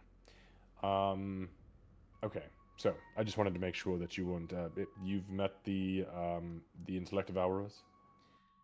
He kind of sighs and rolls his eyes. Yes, I have. Great. They're wonderful creatures. You just have to stroke them down the brainstem in the back, and they coo like kittens. My friends. That's a bit weird. But on a better note, because see Bonkin literally gets excited. The big brain thing said you might be able to get us home. I do honestly hope for that, Master Bonkin. I truly do. I've made a promise to you, and I intend to hold that promise. Master Jared, have you ever encountered Illithids? I have not. Actually, would I have? I don't think Jared would have. No, because you avoid the west side of town just like everybody else. No, Sir Marcus, I have not seen Illithids, but I know of them, but I don't know any. Probably. Just be prepared. They're very gooey. They're mucusy, yes. They have to stay slick, otherwise they dry out. Also, be careful of the walking brains that Mr. Marcus just said coos. Oh, no, they're in pens. They're fine. They're totally harmless, unless you're a dote. Master Jared, and I'm going to go ahead and press my presence into his mind for the first time. And you're going to hear you're going to hear Marcus's voice kind of rattle around inside your mind, kind of echoey. He's going to say, you can expect nothing short of this type of conversation when dealing with these individuals. I promise you, that you will be okay as long as I am there. Just please don't try anything funny or aggressive, and all will be well.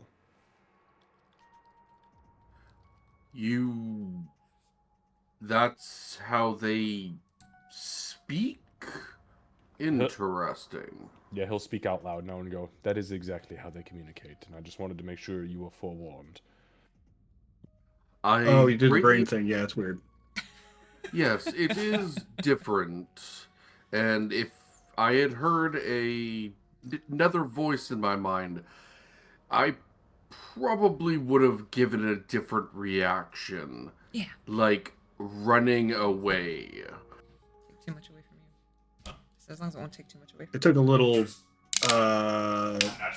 effort Thank you. when I first went in there to not run screaming when they started talking to me. But luckily, I had a little bit of experience with Marcus. I usually just, picture boobs in my head whenever Marcus talks to me. It's true. I definitely see a lot of flesh when I'm inside of Master Tempest's mind. It's lots of butts and boobs. Always there. Always Mr. there. Tempest, if you don't mind me asking, how old are you? I'm 20. 20. Makes sense. That's all he'll Practically a say. teenager. Master Bonkin, how old are you? I don't think we've Oh, discussed yeah, that's that right. before. 21 and a half. That's right. I'm in like 40. Somewhere Are you, around there. are you serious? Yeah, I'm as my daughter says, I'm an old man now. Master Bonkin, I've encountered many of your species before, and never have I met one over the age of probably 25. And they were considered the elders amongst their own people. Good for you. I think I told you earlier, my dad lived I guess the latest a bugbear can live. He lived 80, and I'm kind of open to following his footsteps, but we'll see how that goes. Recent work has been a bit more difficult. If it weren't for Mr. Aegis and Mr. Tempest, it'd definitely be a lot difficult. Well, you lived until at least 928, Master Bonkin, and when we get you back to the past, you will be the oldest bugbear in existence. He'll start like laughing. I can't laugh at that voice, so maybe I'm gonna try. But he'll like start laughing and go, "That's right. I get to tell them I'm the oldest bugbear." She's gonna love that story. It's got to come with a lot of seniority in the bugbear communities, right? I mean, being the oldest bugbear. No, I'm kind of the only one in my town that I know of. Yeah, well, still, should give you some seniority. We'll make a mayor of you yet. You would be a great mayor. No, thank you. I don't think I'm cut out for leading. All right. Well, I promised you a boat, so we're going to make you a shipping captain. How about that? Good to me. Sounds good to me. Right. I'll go ahead Zachary's- and close the trunk. Yeah, I'll close the Zachary's trunk on the slowly door. fixing the seats, like trying not to disturb you guys, but really wants to get his car put back together. Like wipe out the chalk circle that was the Yeah. fucking ritual platform. Like, sorry. But he's doing it like it's not like it doesn't bother him. He's just like looking at you guys, but trying to do it like it's not a big deal. All right, so Want me to clean that off? I got a new scroll that can help that real quick. maybe save. You may need that. Don't scrolls only work once? All right. Yeah, I guess it's. Thank you. Yeah, Though. I can't. I'd be very surprised if I needed prestidigitation in a kind of dire situation. But you're right. Yeah, Oh, you could use it to detail this car. temporarily. That'd be pretty cool. Yeah, be nice. Right. So Later. Do you want me to take Meg? Sure. Oh, Yeah, sorry. yes, sorry. No, I've got to stop thinking about her as an afterthought, as she's active necessity now, I think, because I think I figured out the problem. I'll go ahead and stuff the coffee cup into the backpack. Okay. Like, next to all of the fucking gold that I have to go deposit in the bank. It's a Yeti. It's like a Yeti style. Like it's insulated and it's huge and it's metal. Oh, okay, Yeah. good. Want. And it has a I lid. want that so bad. I do too. I hate myself for putting it in this game. All right, Right, so you guys, so he stopped at like the farm area. As you guys approach that farm, the lights are on inside of the cabin. Assuming you guys are done. Sorry. Yeah, no, Okay. we were heading back towards the energy system. Okay, yeah. So you guys can see, like, yeah, it's the middle of the day, but they've got, just dim lighting on inside of the house. You can hear the little old lady shuffling around and kind of heckling her grandson. And he's just, as you walk by, Bonka and I already know, you kind of like peek in the window. You can see him as you peek in and wave. You can see him sitting there reading. And she's just kind of talking at him. She's not really expecting anything from him. She's just doing the old grandma thing. I think he completely understands that part too, and she goes, "Best to leave them be." So as you guys walk past, you get to the familiar caves. Give me 1 second, and I'll move y'all. Let me get the newest version of you. And no 10th son.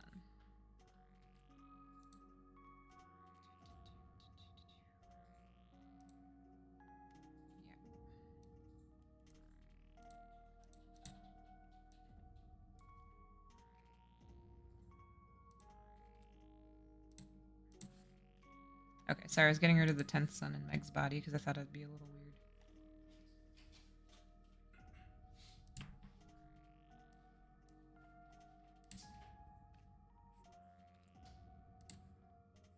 I mean, I guess you can bring in Meg's body since we're bringing her with.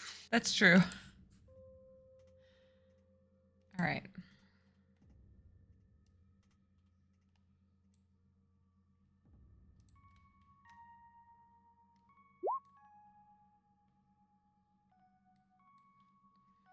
All right, so you guys are at the entrance to that weird cave selection that you were in before. When you enter, you do see these weird little things, and they are sort of ghost-like again at this point.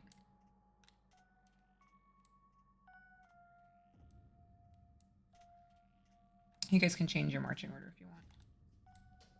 I guess Marcus, lead the way. Marcus is definitely first. Yes, I'll go ahead and take the lead on the ghost devourers here. All right. So yeah, Marcus will just kind of, and Marcus, to be clear, is not carrying anybody. Right.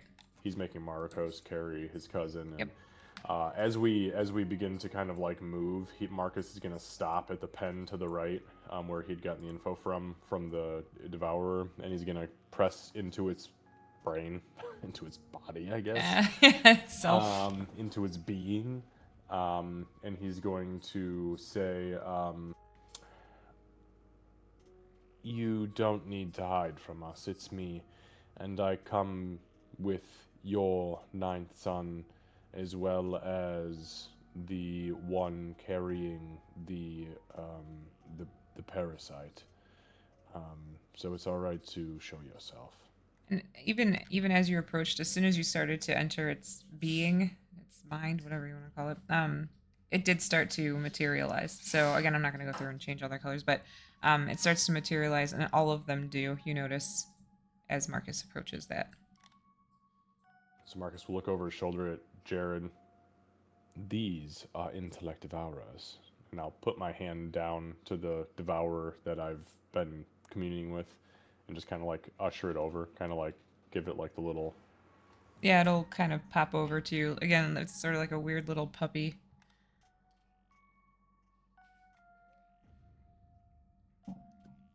They'd be cute if they weren't literally brains of humanoid creatures. It is a bit gross, I ain't gonna lie. Master Jared, would you like to pet it? Jared's gonna look at his hands and realize that he's, got the scales and the gloves, and he's like, "No, thank you. I don't want to accidentally hurt it. I am wearing some very ragged armor, and my scales can be quite sharp." Jared just kind of sets it on his Marcus. pauldron, or excuse me, yeah. I do this every time Jared plays with I us. know. I just assume I'm him.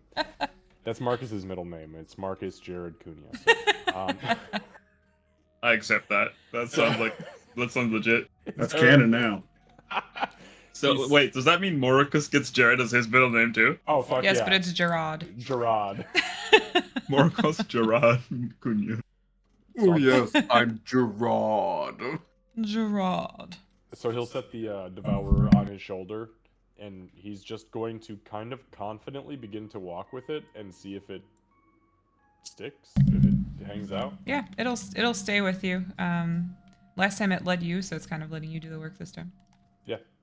So he'll just continue to walk towards the back. Okay. Yeah. As And, Bongan like walks by one, he'll go, "It's still a bit gross." yeah, and Morikos, as he's walking through, he doesn't look grossed out, but he looks more annoyed than anything with them. He doesn't embrace them the same way that Marcus does, but as he sees Marcus interacting with them, he gets to this one, he kind of reaches down and like pets it and then walks away. I like the idea of it, just like the little tap and then walk Yeah, away. it's just like a. All right, so give me a second.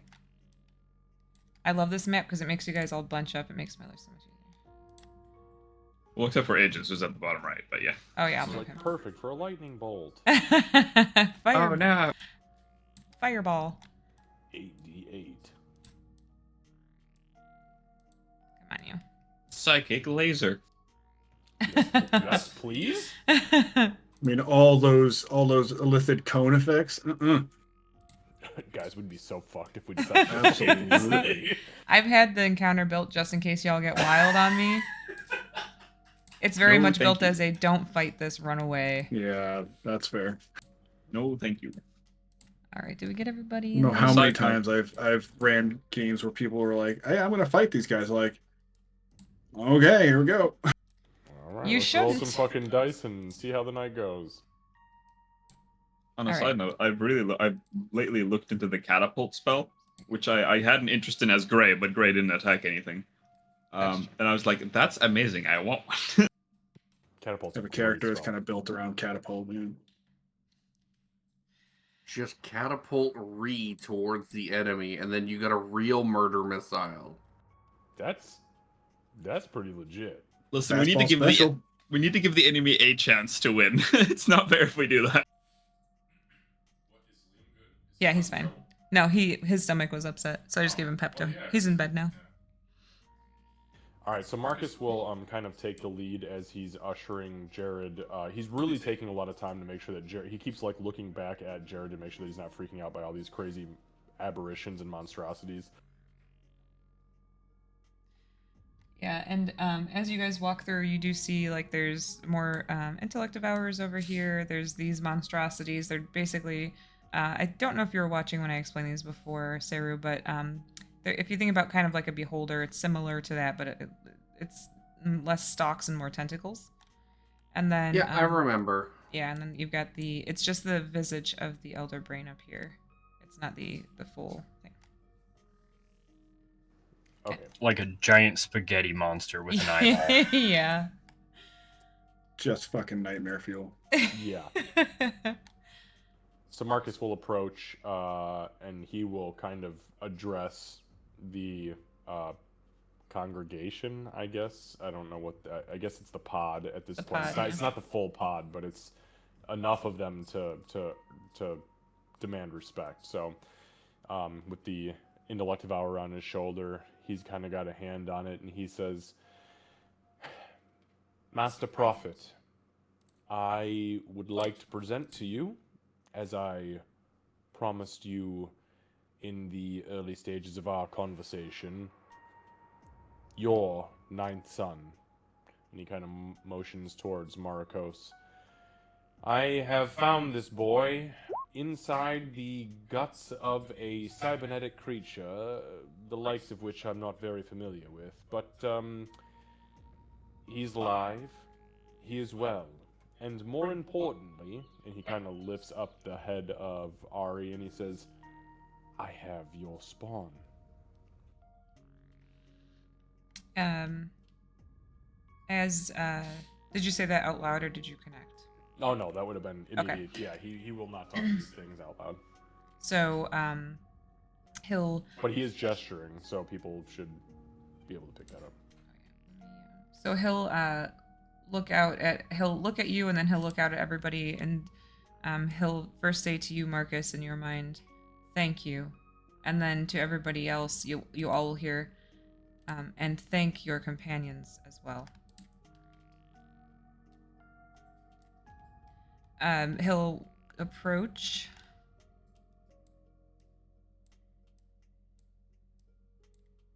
He'll approach personally, step in front of you. Step in front of Morokos and take Ari. And then he'll turn and bring her back up to here. The connection was reinstated, I assume, shortly after you obtained the girl. The fact that the spawn lives is fortunate. It is more than fortunate, Prophet. It is only by the will of him, and he'll kind of nod towards Tempest. He and his patron, whom I believe is some form of merfolk or siren of some sort, allowed her to exist within the tank that she was being stored in. And it is to them we give all the thanks. I had no hand in it except for freeing her, but he and her protected her during her final potential moments. Can we hear this, or this is just I between would you be two? trying to project. Candace, I know that my ability says I can only speak to one mind. I would be attempting to project that into the psychic network. So I was just about to ask. So, in the presence of the Elder Brain, or at least the presence, its form as it is, this is kind of echoing in everybody's minds as you're standing here, despite the fact that nobody's mouths are moving. Even though both the Mind Flayer and Marcus are gesturing, yeah, there's lots of it's almost like sign language. You can hear in your mind the conversation.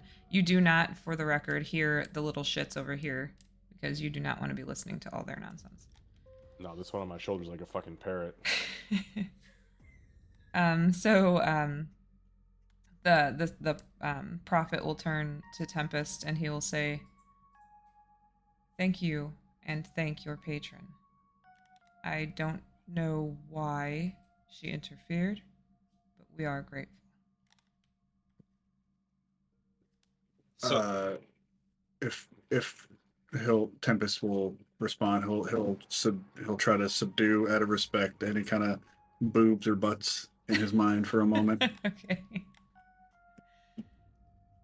If I bait my patron sensed good in Ari, and she believes that she deserved to be saved. And therefore, I trust her, and she trusts me. So I'm happy that we were able to save her. Having an entity in power that you can trust is rare. Hold on to that, young one. Great, Prophet. I have a... Oh, sorry, go ahead. Bonkin, please. You were trying to talk before. So I have a Candace for... wow, I have a question for Candace. I've got a Candace for question. Okay, forget that happened. I've got a Candace... Fuck, I did it again! I give up. I have a question. And I have a Candace. Great. Together we make the sentence I was trying to say. So the way this mental thing works, is it they can just hear whatever we say, or do we have to actively project it out? It would be an active projection unless you are opening your thoughts to them entirely. So Morokos, because he's still in his training, is pretty much projecting everything. So he hasn't thought much. But the few things that you might, if one of these little things were to run up, you'd hear him kind of cuss in his head. Right. And I don't think Bonkin would reject these because they're Marcus's friends and family and he trusts them fully. So Bonkin's oh, they're friends and people. However, he doesn't know how the psychic things work and he's not very smart. So I feel throughout the signal, you probably just hear it as he's talking about Tempest, and we all hear that. They'll probably be man, I hope Tempest isn't thinking about boobs and butts. Okay. Yeah. Okay. Um, One or two might have leaked out. there would be when that thought would come out, Bonkin, there would be like uh the mind flayer would keep talking, but there would be like a slight turn to your direction and almost a look of entertainment, and then back toward Marcus. Stupid sexy. So I feel like eventually, like, you'd have to tone out Bonkin because he'd be like, "Wait, did he hear me? Wait, did he hear that? Did he?" And just like, maybe did he hear that? And it just keeps going. Yeah. So everybody would hear Bonkin's thoughts for a little bit, and then it would sort of like fade out, and only the ones that like make sense to be just lock it up. But yeah, the ones that make sense, then they would let those through. Yeah, hit the mute button. Turn down the volume. We are very happy to have the spawn back and its host, and he says that as he's looking over at Tempest. At this time, now that we have our 9th son, we can remove the spawn. We will put it in stasis as a backup and keep it safe. We will wait until you leave. As Wonderful. for the other body, and he'll look over at Meg. I have a question for you, Great Prophet, before we continue with this one. The question is this. We've seen footage and had visions of this entity shooting my great niece in the chest, whom had your spawn inside of her when your 9th son was out of commission. While we were rescuing her, we encountered a doppelganger. Can you press your great presence, or ask the elder brain of your pod to press its presence into her mind and read her thoughts back about 2 weeks to see if it was truly her or if it was the doppelganger that we encountered in the abandoned temple of Pelor, so that I know how to judge this individual? Bonkin's carrying Meg, right? Yes. So he'll look over at Bonkin and you'll hear him say, "Please bring the girl here." Right. You're not gonna, right? No, young one. He's gonna look kind of stunned at the fact that someone said young one to him, but he's not gonna say anything. So as Bonkin brings Meg up, the prophet will step up one more step, and he'll lay her body into the pool here, keeping her head out of the water. He gently places her down into the water. A few seconds go by, and the elder brain, the vision of it kind of moves over her body, and it's almost like 2 arms. It's 2 of the tentacles, but it's like 2 arms reach down, and as one is on each side of her temple. After a couple seconds go by, it starts to project a vision into your mind of everything that Meg saw. So it starts with she is leaving class, and it was a late class. It's late at night. She's actually saying bye to Ari, and she says, "I'll see you tomorrow for movie night." She starts to walk, clearly heading toward an apartment building, and as she's walking, she gets attacked from behind and smacked upside the head. She does try to put up a fight, but clearly, even as you're watching, fighting is not her strong suit. She does not see her attacker's face, and she did not hear anybody around her. It very much took her by surprise. But when she was able to see, as her vision kind of came in and out, she saw a very pale-skinned elf with jet black hair and a really evil look on his face, recognizable to all of you who were in that room as the Shadar-kai that Kira had been fighting, which ended up being the doppelganger. She does try to fight against him, but as she's fighting as best as she can, but they strap her down to the table. You guys are recognizing the room through her eyes at this point that you found her in. They strap her down to the table and stab IVs in each arm. and you can see through her eyes the black sludge starting to move through the IV into her arm. And as she looks around, she sees the rock. Panic takes over, and then it goes black. Do we have any audio from what she's hearing about what is happening to her in any form, or is it all visual? You don't really have clear audio. It sounds sort of like you're listening through a pool of water. You can hear voices. You can hear it was all male voices that you're hearing on the other side, but it's not in a language that she understands. It is Elvish, Marcus, and a lot of it is just orders, where it's strap her down, get her hooked up. It's just orders of what to do. Don't let her loose. So we had encountered some actual Shardakai that did not turn into doppelgangers. Do we see any other Shardakai in the room while this is happening? Or is it just the doppelganger? You see the Shadarkai, and you also see one of the Gith. They're both recognizable as the two that you fought at that temple. Sure. So the doppelganger seems to be the one in charge? No, the doppelganger is not in charge. He's the one taking orders. Understood. Mm-hmm. From which of the From the Shadarkai, the one that was upstairs that was casting the spells. Gotcha, the one that we fucking 3-rounded. Okay, yeah. Cool. Yeah, fuck that guy. The one that you very smartly focused on. Yeah. But they're also Gith trying to. She was not good at fighting, but she was very dexterous. So there were a couple times that she almost did escape, which is why so many of them had to help with fighting to hold her down. But then once they got her strapped down and got the rock poison going into her, it was lights out. Okay. She did not have any recollection within the memories that you saw of going to Ari's house at all. Marcus is going to look at Marikos as the vision kind of comes to an end, and he's going to go, "Your generation has become weak, Ninth Son.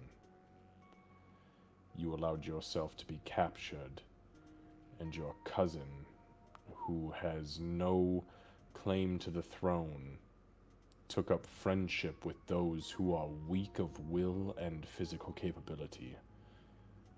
That is what ended you up in this situation. You became complacent. That cannot happen again." As he's being reprimanded, as he gets called by name by Marcus, his face goes to the floor and he's nodding.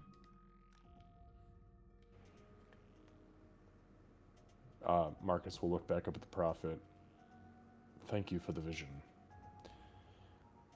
Marcus will then say out loud in common, "She lives, and she will continue to live. Though I do not think it is safe that one this weak of will remember what happened to her." And he's going to look past the prophet to the elder brain, and he will reach out to the network and project it to everybody and say, "Elder brain, can you please wipe her memory from the moment that she lost consciousness and put her into a deep sleep that she will awake from tomorrow morning and remember nothing?" The elder brain, his voice the voice is very booming, and it's not. I would use this, but it never works on here, and I don't want to not give you guys information. So the voice is booming, but it's also multiple voices at once. It kind of sounds like they're intertwined and twisting as it speaks, and it says, "Yes, Ninth Son, we will do this. We will remove the memories. She will believe the next day was the day she was going to visit with the girl." Thank you. And I believe that for our successful completion of retrieving the ninth son of this generation, to ensure the continued bloodline and the continued pact between your pod and our people, we are owed a favor. I have made a promise to this man, and I'll point back towards Bonkin.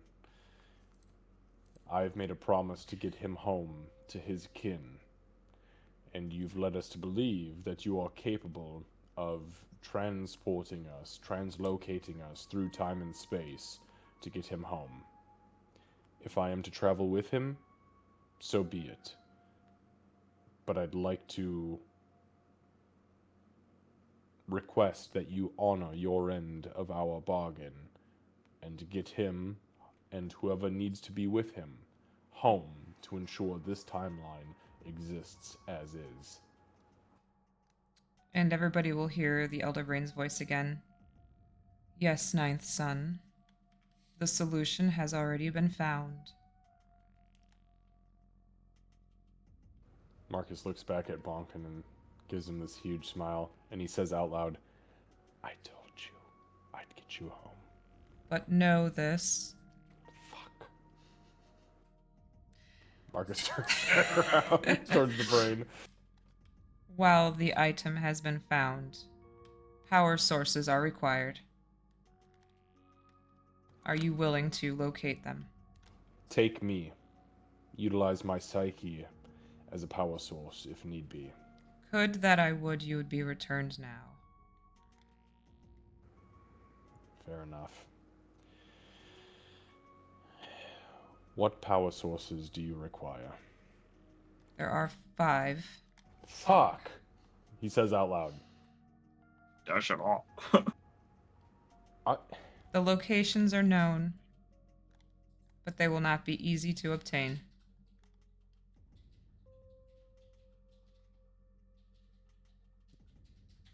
Are they in the city?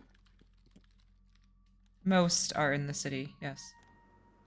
Marcus will turn to Tempest and say, out loud in common, he'll say, I bet you they're in Alpha League. They've got generators in the basement. I saw them. These are not typical weak forms of power that they have in these times. Are they like the artifacts that we had to gather back in, well, before this? You'll get almost a sense of like pride for your wisdom, Bonkin, when you say that. Very similar, young one.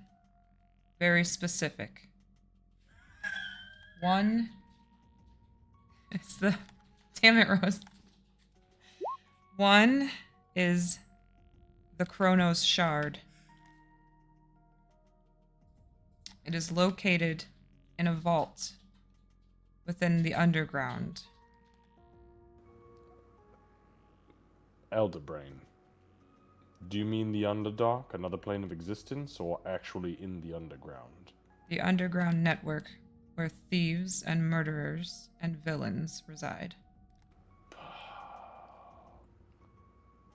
Oh, you said it didn't be easy. I didn't think you'd make it sound very difficult.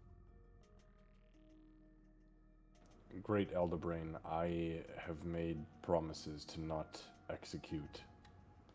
But you know my code for thieves, murderers, and those of the underground asylum. I do, and I know that you will do what it takes, whether that be execution or not. Thank goodness I've got this new cape. The second is the Ethereum crystal.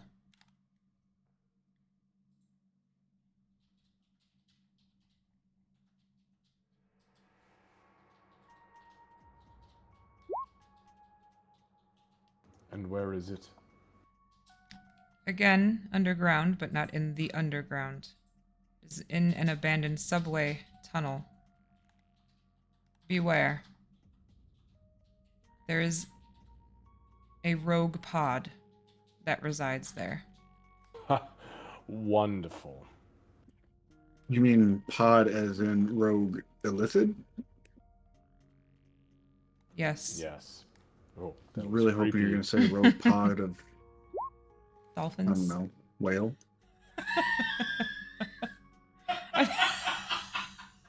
Jared, take an inspiration, you son of a bitch. The third is the temporal anchor.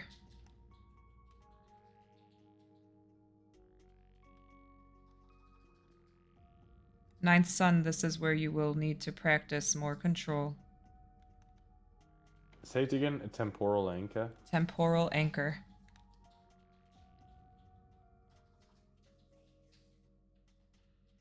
That is where? This is located Within a powerful corporation, we believe it's being used to manipulate markets and market futures to the benefit of the owner. Oh, that sounds like a Kira thing to me. I just heard all sorts of technological wizard stuff. It does sound like a lot of illuminist stuff. The fourth is the void sphere. Sounds also like a Kira thing. Sorry, Shanakai. Yeah, great. It may be more likely all of you that will be able to contribute to this, as it is in a temple of a cult.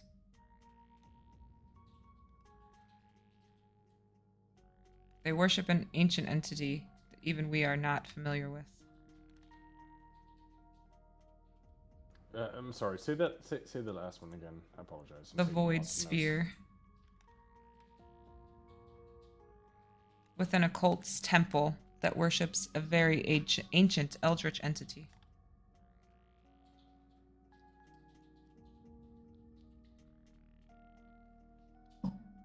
Don't like that. Finally, you will not like this either. You guys notice there's absolutely no emotion in this thing's voice as it's speaking one way or another. The heart of the time dragon. The heart of the time dragon? Listen, I deal with Illithids on a daily basis, and I don't like that, okay? We told you this would not be easy. Getting you here was not easy. I didn't even know there was a fucking time dragon, period. Like There like is- a dragon that's made of time, we have to cut its heart out? Sand? It is not a dragon made of time, per se. It is a dragon that can control time. Hence the can we- needing of its heart. Can we ask Oh. it to take us home? Wouldn't that be, like, easier? If you can convince it to just take you home, we welcome you to use that route instead. I'm down to try, I guess. Where does this guy live? In the deserts to the north.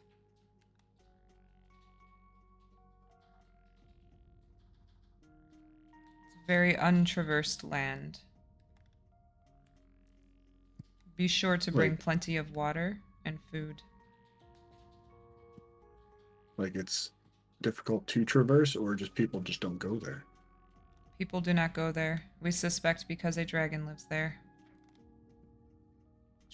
Reasonable. Marcus will turn around and point to Aegis. Food and water, lots of it. The jug will be handy. Oh, Can live on mayonnaise. we cannot live on mayonnaise. I'd Master rather Trappist. not live on mayonnaise. We can live on mayonnaise and diarrhea to propel us forward, if that's how that goes. Once you have obtained these items, we will be able to use the Chronos Mirror as a portal to get you home.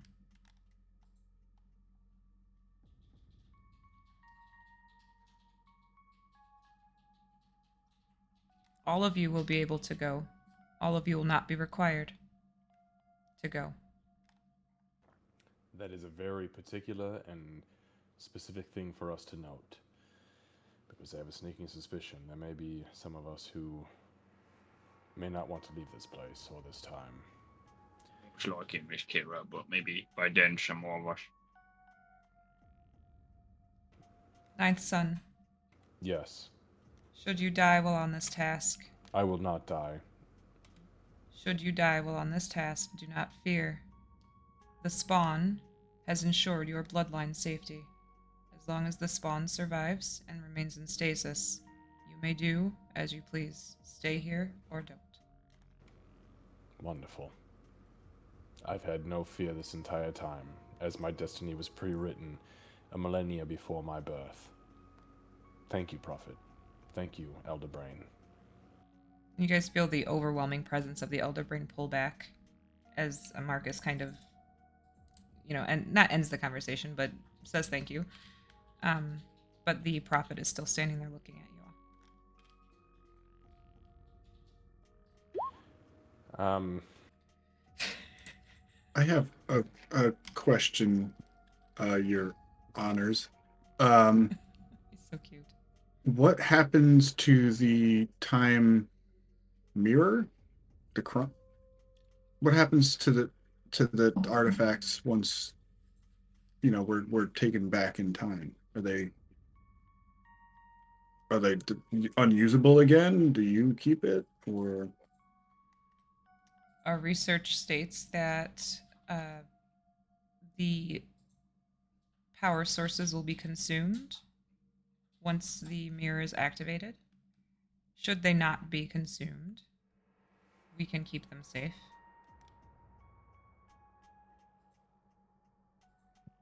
So this is just a one-time thing, used once and then never again. Potentially. That's our understanding, yes. Good to know. Should you learn more about time travel while you are collecting these items, share with us and maybe we can see if we can make it a more than one time thing.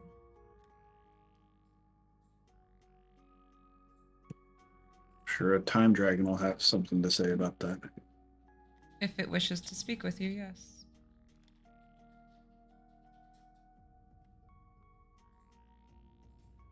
Oh, shoot, I hope so.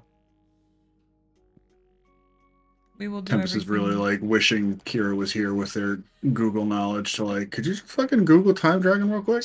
Just do Google this real quick. We will do everything in our power to get you all back, whoever wants to go back. And again, if we can figure out how to make it more of a portal than a door, we will. Prophet, can you please project into my mind? I don't want my companions here to see. What is my fate? Where am I intended to go? Where should I go should I survive? Do you have that knowledge? You must, as I come from a place over 900 years ago. So we know that the bloodline survives to get us here. Why do you ask this question?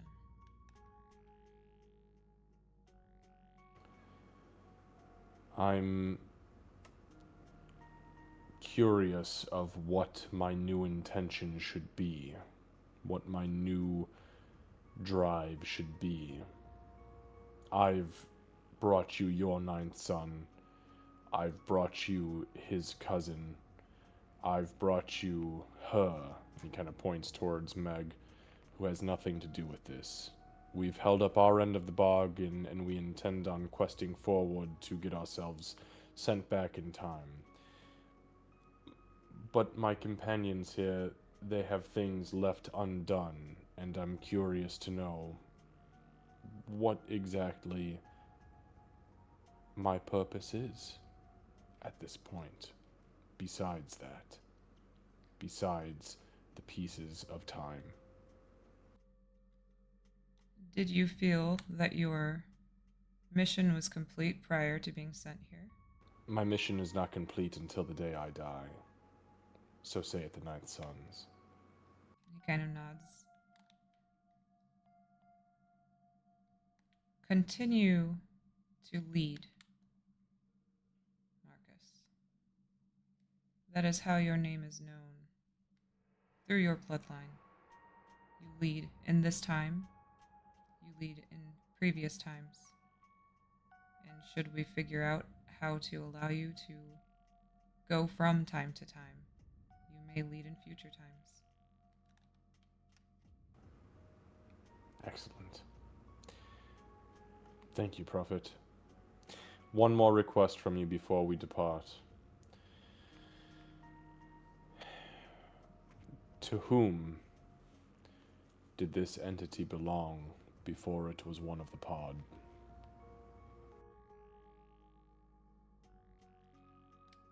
Which humanoid, you mean? Yes.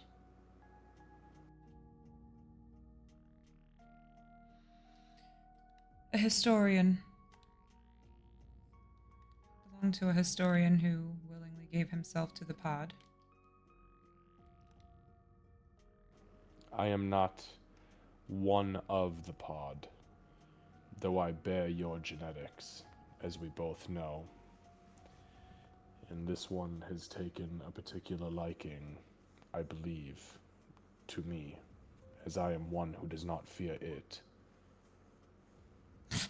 May I take him with me to bestow upon me the knowledge of the historian that he belonged to prior to becoming one with the pod. You feel his presence in your mind recede a little bit, and there's a pause. And then you don't hear his voice, you actually hear the voice of the intellect devourer. And it says, "Yes!"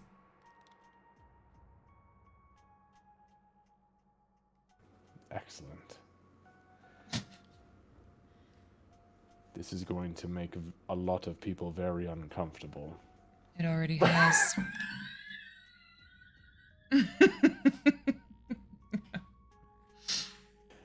we getting a new pet? Is that what's happening right now? No, I don't know. You're scratching it very comfortably. Well, of course, it's a brain. You have to. I told you, you stroke down the center stem. It is always. Look, it coos like a kitten. Master Bonkin, just hold him for a second. Marcus, It's not cooing, it's gurgling. I think it's kind of like one of those things of like, no. Just take my baby and love it. Hold it. I'm old in the body. I'm old in the Look, body. you're so soft. It's so gentle and slimy against your fur. Bunkin has like is currently just holding Meg and is unable to like stop the creature from. Listen. Sorry, go ahead. That creature may be able to assist you as well. Perhaps it knows things that could help. That was why I asked. The mind of a historian is not one that should be wasted in a pen with common riffraff of normal intellect devourers. I knew from the moment I laid my mind upon this that it was more than that, and I feel that we could have a symbiotic relationship instead of a parasitic one. Thank you, Prophet, and thank you. What should I call you? Well, hold on, Kevin, because I didn't plan to name a fucking thing. Weird things that your players ask the fucking DM. Make it a name Hold on a by second. intellect Whoever devourer. asked the name of an elder brain, come on.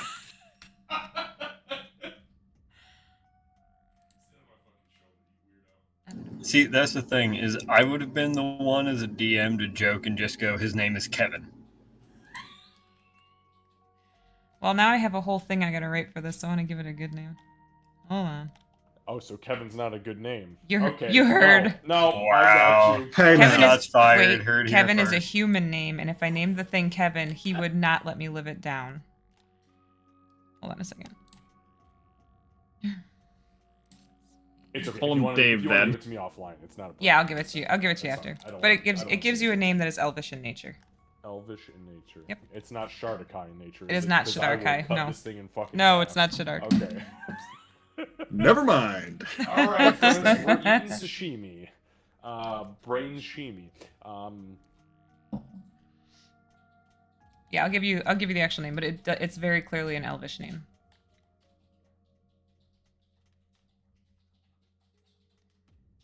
Okay, I took a note. Perfect. So Marcus, fucking calamari.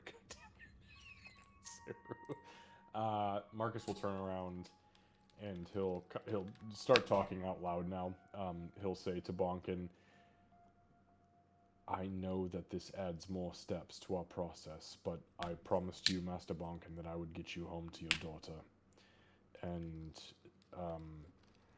I believe it's time that we moved in the direction of making that happen as quickly as possible. I think Bonk would just kind of look at you and go, "It's sure right. Me daughter is in safe hands. I know that. Besides, now I get to taste more of Mr. Age's cooking. I get to talk more with my best buddy Marcus. I get to hear Tempest's music, and I get to tell Miss Kira off about a room and about a diet, about how she eats. Just wait until we give it the cup that doesn't stop pouring coffee. I'm kind of, not gonna lie, I kind of thought of just taking it, to be honest with you. Oh, do you want it? Less for me, but more to stay away from her, but a little bit. If it starts to get weird, I'll send here. Oh my God, into let me find a seal it. name. I don't know what its name is, but that's the one. No offense, Mr. Marcus, but I think Min might tear that thing to shreds. Oh, you know what? That's actually a fair point. I think Min would probably shred our poor friend here. Right. Well, does anybody have any last-minute questions for the pod? You'll see Marcus put his hammer on the ground and Jared. pass. Oh, you called me! See, if we both do it, it's Jared. We're sharing a brain cell, damn it. It's Jared Marcus Lightforger, and it's Marcus Jared Cunha. That's our names. That's why we got a problem. Well, Jared will put his hammer on the ground, pass in front of Bonkin, and Sir Prophet, do you by chance know the color of this Kronos dragon? It is gold.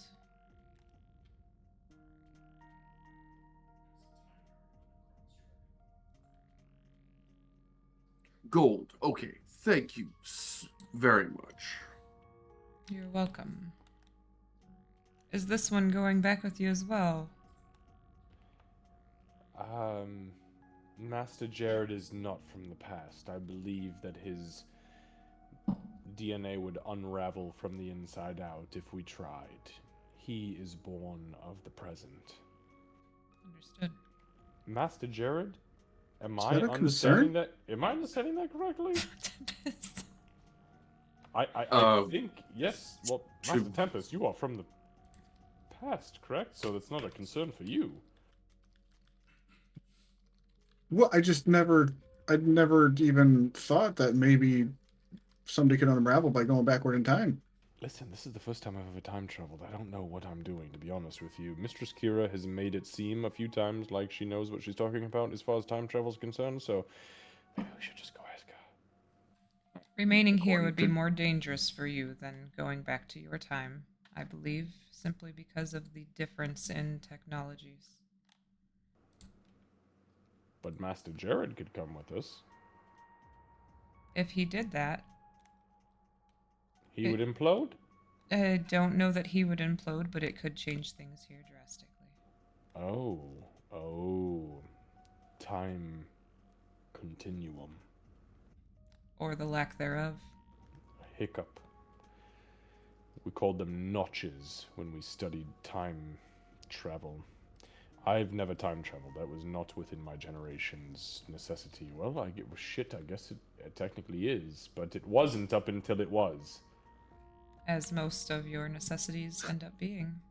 Which is why I can't directly Most things answer the are. question you asked. Fair. But I can tell you that your leadership is what your main purpose is. I am so confused right now. Marcus will put his hand up kind of to the group and then reach directly into the prophet's mind, and this is just an individual question. He's going to say to the prophet, Prophet, my friend here, and he'll point to Tempest, has asked if anybody has the potential of reaching into an item that they have possession of currently to see who the original wielder, user, and or creator was. I've asked Thanks, buddy. I've asked Marcos to take care of this for me, but considering he was out running in full armor and got eaten by a clockwork behir, I want him to take some time to rest and do push-ups in his room by himself. Are you able to maybe delve into the history of this item that he has to maybe glean some insight for him? This is my last request, I promise you. And then I will take... I sent you a name. Damn it! Hang on, let me see the name. What the fuck is the name? I will take Sundamar Doramir, and we will leave. That's actually a pretty good fucking name. Better than Actually, Yeah, I was just throwing weird squid noises at you. It did sound like it. Yeah. So he'll kind of glide and get uncomfortably close to Tempest. I'm sorry, my friends. They have feet. They just don't use them. And he'll They do look a bit scrawny. Maybe that's why. he will reach out. He'll just put his hand out, seeing that his hand out, seeing that you're clearly uncomfortable, and allow you to place the. He won't take it off your neck or anything. He'll Tempest will just take off the necklace and just kind of like place it. Yeah, just like dangle. Okay. Drop As into his it hand. as it touches his hand, he'll close his hand, and he'll close his eyes and touch his forehead to the necklace. And he will tell you.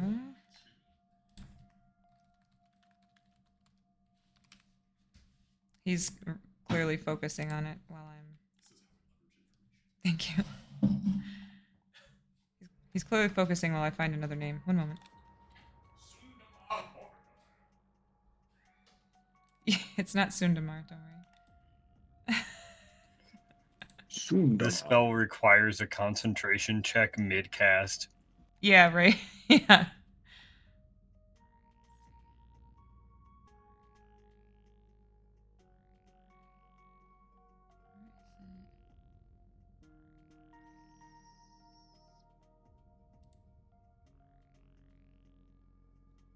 Okay, and he says, after a moment, he'll lift his head back up, and when he opens his eyes, they're glowing a familiar, like, purplish pink kind of glow, but there's also a light blue mixed in with it, and he says, I do have a name, and I see a young girl.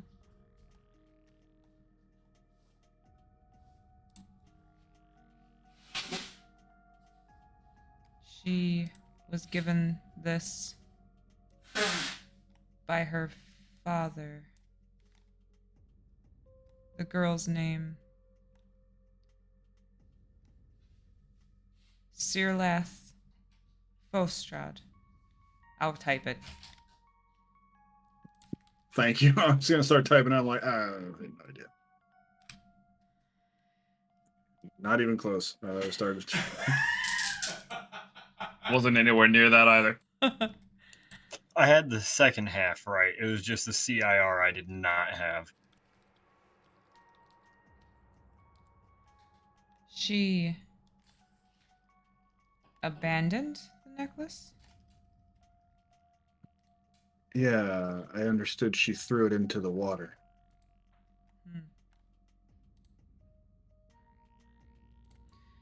I can't do much more on this. However, there are some who might be able to assist who specialize in lore of items. If you can seek a historian similar to the one on the Ninth Sun's shoulder, but much more alive, they may be able to assist. I'll put that in consideration. Thank you. You're welcome. Mr. Kanuo is a history demon teacher, right? Like he doesn't teach Demonologist, history. yeah. I think he does. Well, he teaches philosophy and demonology, I believe. Maybe you know someone who teaches you in Yakaya Bush. Oh yeah. Not We bad do have thinking. a little. Yeah, we do have a little bit of a, I guess, boon from him too for saving his. Ari was his daughter? Niece. Niece, yes. Correct. Speaking of which, Prophet,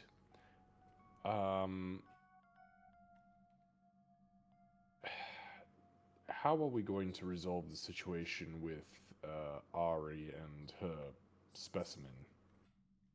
It won't require her death, will it? It will not. It was a willing entrance, so it will be a willing removal.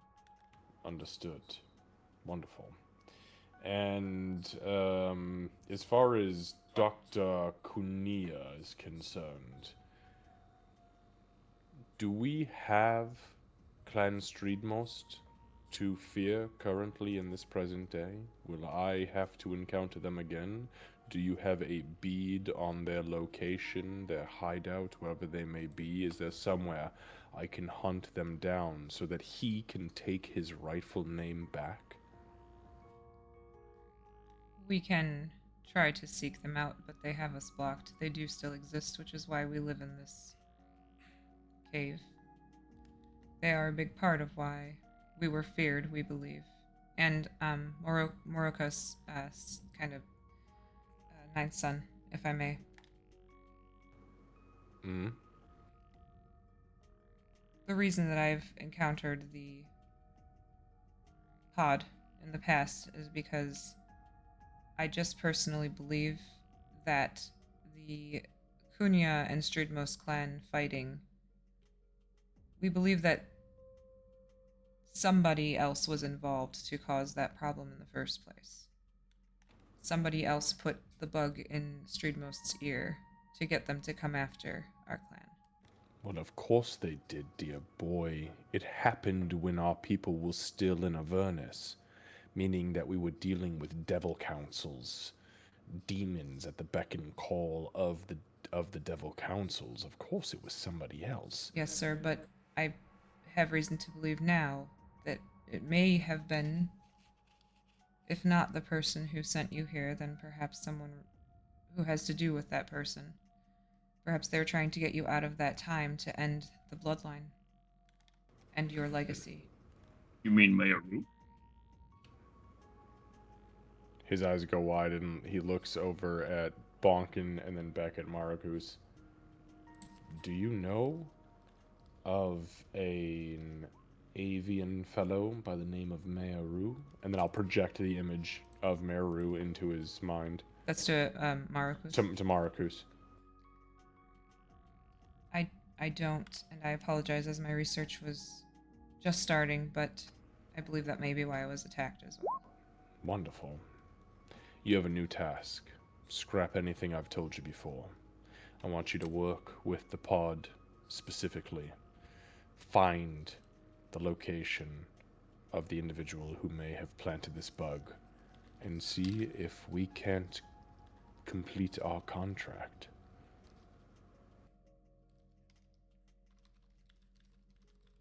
See if there is something that you can do to assist them, and if you need our assistance, we are here until we are not. But if we can call off the necessity for a pact, and no offense, Prophet, but we've done this for many generations now, if we can come to a conclusionary agreement with Streetmost because there was somebody else involved, it may benefit us all. You may not just have Clan Kunia DNA to assist your pod in evolution. You may get Streetmost as well. You know that our pod prefers to work with volunteers. We would not be opposed.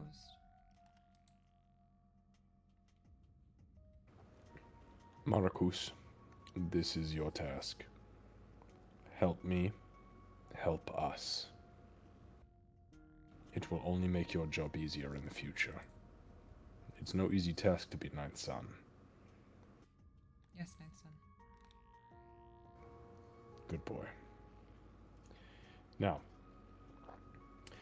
I think it is time for me and my companions to take our leave. I thank you, Elder Brain. I thank you, Prophet. I thank you, Clairvoyance, for your assistance and your guidance. If there is anything you need of me in the future, please reach out to us.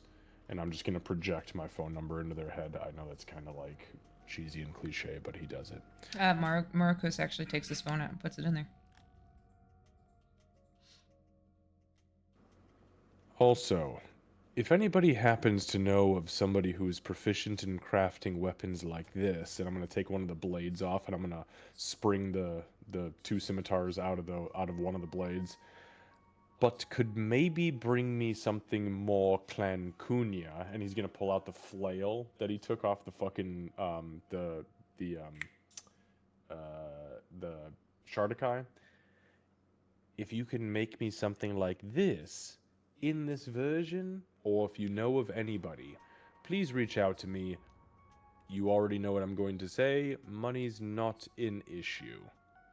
So, the prophet actually looks over at Morikos and kind of nods his head and says, I believe that this generation should be able to assist. Wonderful. And Morikos looks over and he's like, yes, actually, that is one of my strengths. Oh, you're a craftsman. I'd be willing to donate psychic energy into infusing the... Well, we can talk at some point. He's gonna actually take one of the double-sided scimitars, Candace, and I'm gonna hand it to him. Take this, and he's gonna give him the flail. Take this, and send me a message or seek me out as far as price is concerned. It is not safe for you and I to be in the same location at one time for a long time, so I'm not going to tell you where we are residing, but reach out to me and we can find a mutual place to converse. Understood. The sooner the better. Understood. You know, a great cafe. There is a wonderful cafe. They've got all sorts of unique people there, and you know, I used to have a gun. I used to have 2 guns. I was terrible with them. And then he turns around and points at Tempest. You know who's great with a gun, though? I saw him blow the head straight off the top of the head off of what was it? A mephit? Did you shoot a mephit in the head? Is that what it was? I think I shot a zombie in the neck. You once. did shoot a zombie in the neck, yes, and because it made his whole neck pop to one side, and it was just horrible. Great aim, though. Well, He's a great shot. Well, thank you. I will absolutely do what I can to make this flail work the way that you would like it to. I need 2. Well, Make these flails. You know that I need 2. That reminds me, by the way. He kind of points at him. What weapons are you utilizing? You see 2 scimitars. You have to see 1 on each side. Good. And he will motion to them when you ask. He doesn't just stand there. I think Bonkin, who's kind of like, when they started giving the tasks, he just kind of sat down on the stairs by him. Just kind of stand up and go, right, well, are we gonna go and learn to talk to dragons? We've got a lot to do. Yes, we need to at least figure out what this dragon's all about, if he can be talked to, where he actually lives. I don't know if it's a lady or a male dragon. There may be more than one that lives there, but we know for sure there's one. Oh, great. That was some need to know information, yeah. Does Marcus know anything about dragons? His I don't think his specialty is draconic. It's more infernal. Yours is more infernal. infernal. Yeah, right? yeah. Okay.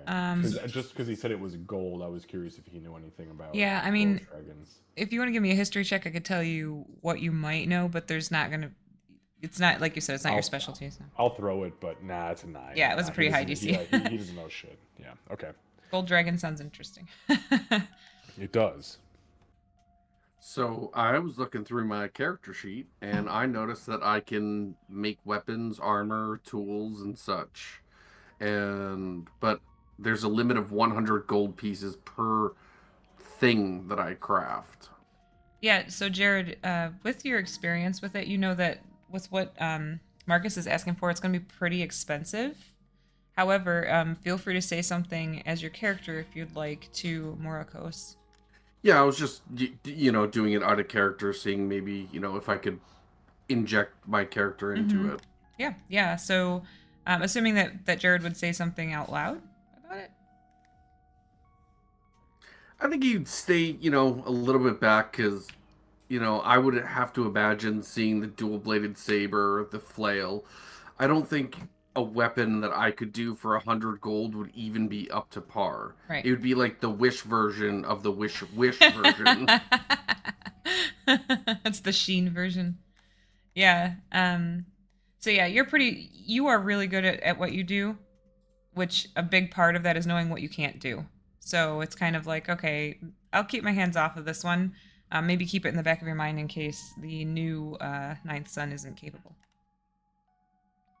Absolutely.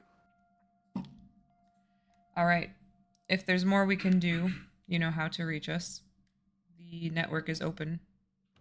Yes, thank you, Prophet. Thank you, Clairvoyance, and thank you, Elder Brain.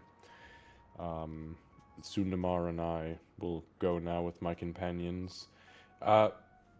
Just one more side request, and we've already discussed this. I believe the last time we spoke we discussed this, but the old druid woman at the bottom of the hill with the young boy, please free up the psychic presence so that they can bring in farmers to assist them in their druidic necessities.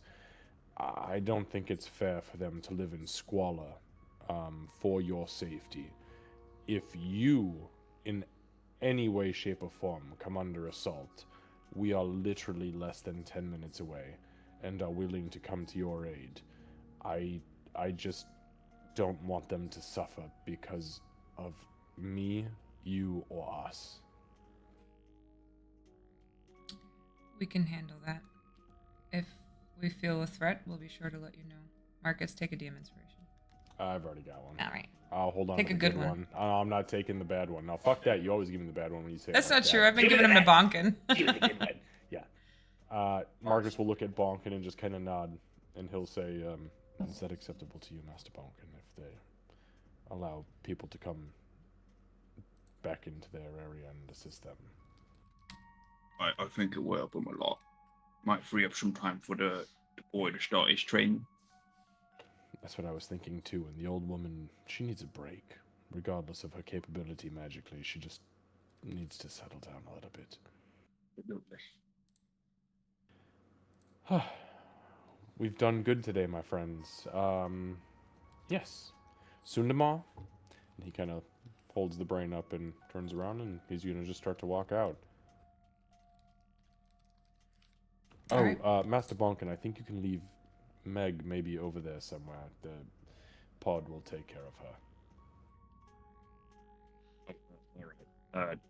I don't know where she lives, but I'm sure you can figure that out. Oh, they can find out very easily. I mean, wouldn't it be better if we take her to a hospital? They have to wipe her memory. They can assist with... I'm speaking on behalf of them. Master Prophet, you can provide basic aid as well as the memory wipe and get her home. We can. I had a feeling. I hope you can help with whatever they try to put inside her. Yes, the rock poison just takes time to wear off at the dosage that they were giving it to her. Had they not diluted it as they did, she would have died. Quick question for you. Why were they doing that? What were they gaining from poisoning her with Vrock Ica? Doppelgangers have poor memories. They need to be able to see what they are turning into frequently in order to be able to continue to hold the form. Had she died, it would have looked like her dead. They kept her alive so that it could look like her alive. But the Vrock Ica paralyzed her? It did. It paralyzed both body and mind. Shit. A deep sleep. So why did they have a doppelganger? Was it Clan Streedmost who hired them from another dimension? More than likely, yes. That's what I Doppelgangers thought. tend to accept large amounts of money for things. Hopefully you found that on it. Oh, we found almost 30,000 pieces of gold, including the platinum. Plus this beautiful, and he kind of swishes his cloak around. Have you seen a Cape of the Mount bank before? Because this bad boy is gorgeous. We saw it when you retrieved it, yes. Oh, you've... Okay. Well, Master Tempest got shackles. Yes, those we believe work interdimensionally, or refute interdimensional travel. Oh, yeah, I wanted to ask now. We've got the shackles, I almost forgot. Do you know this TW person? Oh, that's a great... Fuck, Master Bonkin. Yes. Marcus actually claps. Like, he's like, Master Bonkin. Everybody, I should give everybody a DM inspiration for Bonkin's wisdom tonight. Good lord, that's 3. Could you do that same thing that you did with my amulet? Please, we've seen this twice. I don't... Fuck me, I don't have the note on me right now. But there was a note we found in a vampire's coffin that was it had the same TW on it. But if you can touch these, they've been branded. And he kind of like points at the shackles. Master Bonkin, Master Tempest, show him. Oh, yeah, he'll produce the letter. Okay, yeah, he puts his hand, or the letter or the shackles. Well, both, I guess, whatever. He'll just go like this. These both have the same initials on it. I don't know So he'll take if the either. Yeah, he'll take the shackles and do kind of the same thing. Close his eyes, touch it to his head. Marcus, you feel almost like a surge of pain due to your connection with him. Or maybe like a fight, like it's a struggle. And all you can see is there is a deep gnome. A Swervneblin? Yes. Okay. Does it look similar to the mechanical ones we fought? They look like drow, but they're gnomes. Yeah. So black skin, white hair. Yeah, you Yeah, guys but we had fought like dwarves, the I metallic. believe. Oh, okay. Oh, Yeah, those were yes. dwarves. Yeah. But those did seem to be like deep dwarves, like, you know. But this is a deep gnome, and he's got jet black eyes. But as you're trying to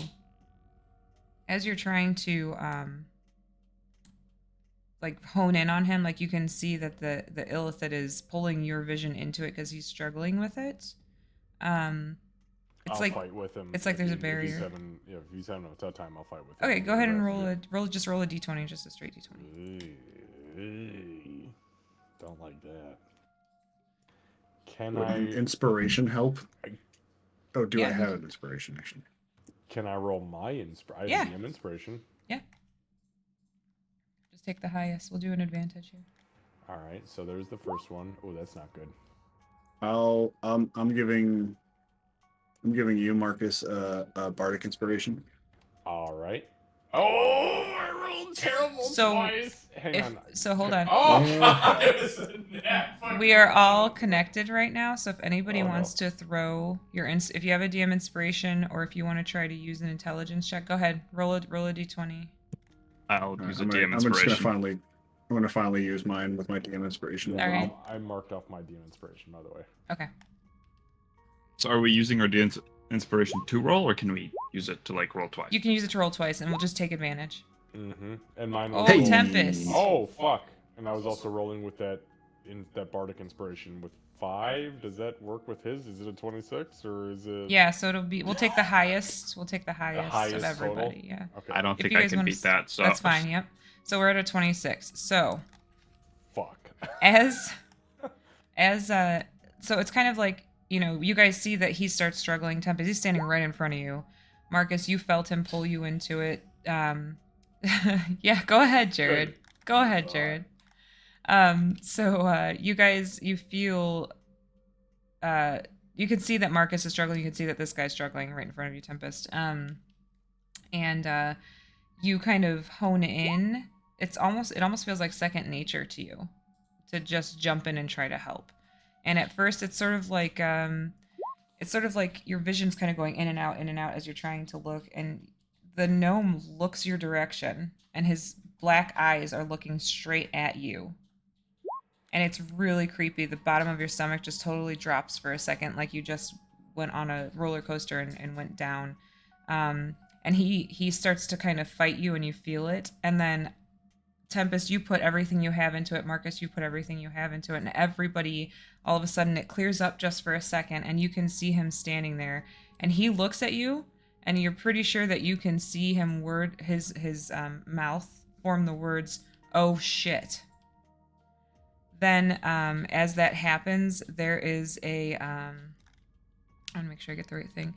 There's a Kenku that walks up behind him and puts its hand on his shoulder. You're pretty sure it also says, "Oh shit." But in that moment, it cuts out again very suddenly. Does the oh shit from the Kenku seem like a mimic? It does. From his oh shit? Yep. Okay. But it understood that it was panicking and got him out? Yes. And then it vanished? Yes, and Okay, so the vanish portion, does it seem like, was there an incantation that came with it? yeah. Like, was it Misty Stepping, Dimension Dooring? So when the oh shit happened, and Bonk, and this would stand out to you especially, it had monk wraps on it. The Kenku had monk wraps on its arms. It put its hand on his shoulder, and then it did something, and Bonkin, you would recognize it as potentially a monk ability to move quickly. But it wasn't just like running. It was almost like they moved through a plane of existence. Yeah, that's some next level movement. It is. Can't wait till I learn that trick if I can. And then after all of that is said and done, you all feel kind of a little bit drained. You're not taking exhaustion or anything, but you feel mentally drained at this point because you have gone through multiple fights with no long rest. You just had a mental fight with a dude who saw you clearly on a different plane, and even the prophet kind of takes a step back for a second and seems to be affected.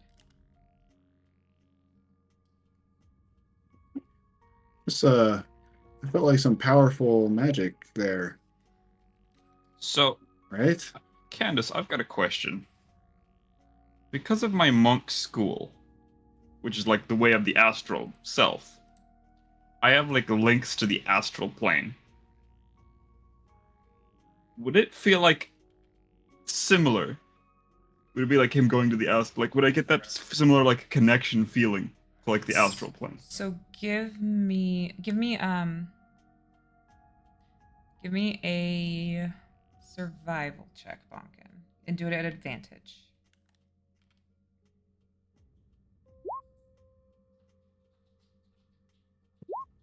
There Okay, it is. very good. So you would recognize it, having gone through school as long as you did, because of your history and the way that you did things. You would actually recognize this. What you saw him do is a pretty advanced technique that is only known by the way of the long death. You're fairly certain he just I see Aegis over there like, I fucking know. You're fairly certain that he teleported, just based on your knowledge, you're fairly certain that he teleported the gnome to the plane of death.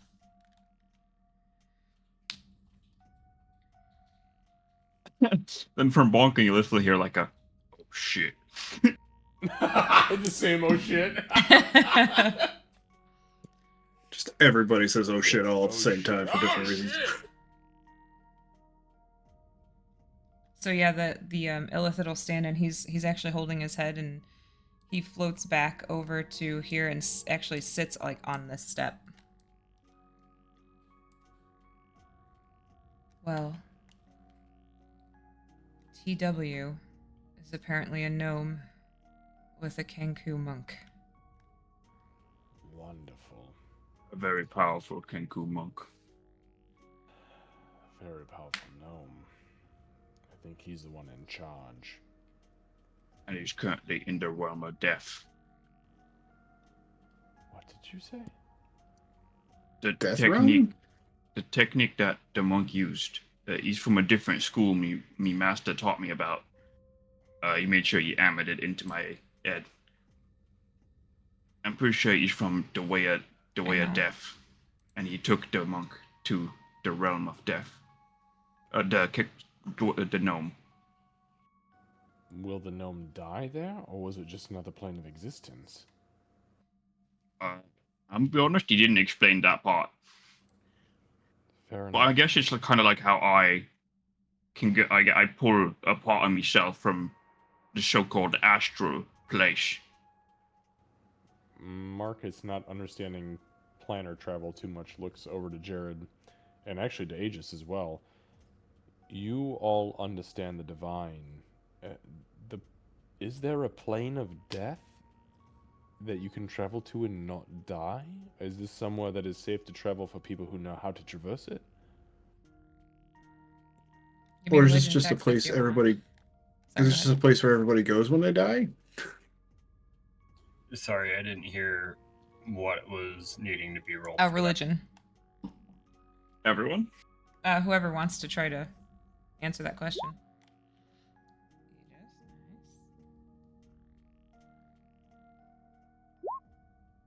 Okay, no. Okay, so, all right. Hey, Tempest, you're net Oh, what a- 20s, man. Fuck. So, yeah.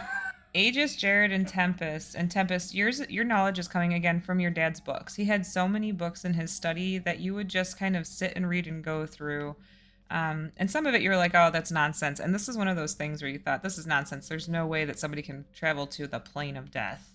But you all are aware it exists. The plane of death exists. And it is a place that you can pass through, but you cannot spend any length of time there.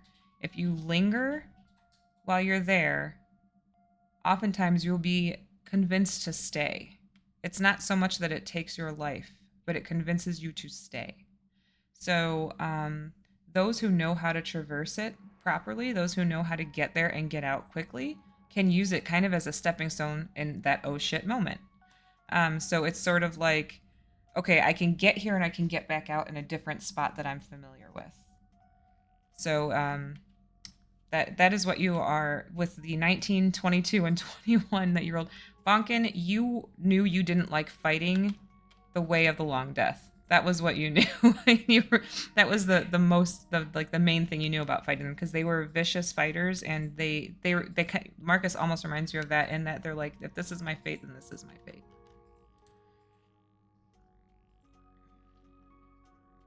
All right. Well, I think we have a few things to digest. Maybe it's time that we get Master Jared back to the back to the Watchdogs headquarters, and maybe we go back and have ourselves a little rest. Master Aegis, I am absolutely fucking hungry, and I'm kind of craving cold cuts with mayonnaise. You'll see like an arm stretch out in front of you with it's not that, but I got some more bacon. Oh, fucking beautiful, thank you. And Marcus will just eat the bacon. So good. It is really good. Why is it still crispy? What did you do to this? He looks at Aegis. After you said mayonnaise, Aegis thinks about it real quick. All right then, BLTs. Oh. Fuck yeah. All right, so I'll kind of nod to the Elder Brain, nod to the Clairvoyance, nod to the Prophet, and then I will begin walking us out. And I'm just gonna kind of keep the Sundamar on my shoulder, and we're getting the fuck out of here. Get back into the get down and back into the into Zachary's car, and I'll just tell him out loud. I'll sit it in my lap, Sundamar. And I'll just say, we've got a new friend. I know this is probably very strange, but it is what it is. So let's go home. Oh, actually, let's stop by Watchdogs really quick so we can drop off Master Lightforger. Will do. Real quick, I think Wonka would just kind of stay behind, just a little bit. Not too far, just to try and get out of earshot of Marcus. And he's gonna kind of just put a hand on Moroka's shoulder, and he's gonna kind of whisper, "Not everyone is like Mr. Marcus. It's all right to have a bit of fun while you're young." So you don't need to do the push-ups alone in your room. I think a good joke now and then, or some. I guess kids these days like them video games or some shit like that. He'll Whatever you find fun. he'll look over at you, and he's had a very stern look. That smoldering sort of like that look was on his face almost the whole time. Even when he was being reprimanded, it was like he looked down, but it was very serious. And it breaks just for a second when you say video games. And he says, I truly appreciate the consideration, but I will do as the ninth son says. I'm named after him for a reason. I'm not telling you not to. I'm just telling you don't be exactly like. He's a great friend, but he's quite a stick in the mud. And he'll lift up the weapons and he'll say, honestly, I'm very excited about this assignment, if that makes you feel any better. As I said, have fun in your way. Thank you. Now I've got to go figure out how to talk to a dragon and then fight death. Good luck. I think I'm gonna need it. And he's gonna walk And out. Bunkin, you would also see the prophet that had just kind of fought through that mental situation has moved up to where this pool of water is, and he's actually got his hands in the water right now, and he's washing his face. He looks pretty exhausted at this point, and it looks like that might be helping. Well, stay safe, you guys. If you have any problems with TW maybe coming back or some trying to do what you did to him, tell us immediately and we'll try and help you again. If he breaks through that, Marcus will know for sure. Thank you. Thank you for all your help. See ya when we maybe get all the stuff. These little intellect devourers that are on the side here will kind of follow behind you as you're leaving, Bunkin, but they don't leave this room. All right, and then Wonko just kind of like as he's walking forward, just wave to them, and then meet up with everyone. Yeah, so I'm gonna lead everybody back out of the cave system and down to the car, get in with Zachary, and at this point, just for your reference, for next week's reference, for sake of brevity reference, I will make sure that we go back towards the Watchdog headquarters. I am going to hand Jared an additional 5 platinum pieces, and I'm just going to say to him as he's getting out of the car, I just wanted to thank you for your assistance, Master Lightforger. You have been an absolute blessing, and the fact that you came to our call and heeded our call as fast as you did was unlike any I've seen so far since we've been here, so thank you very much. No, thank you, Sir Marcus. It has been such a, as you said, blessing working with you. You are so very responsible, agile. You are, by all means, I never knew what a ninth son was, but I can see you wear that name proud and do it proud. And if you ever need any help again, feel free to call me. I will be there for you. You are the only one that I would call for assistance, Master Lightforger.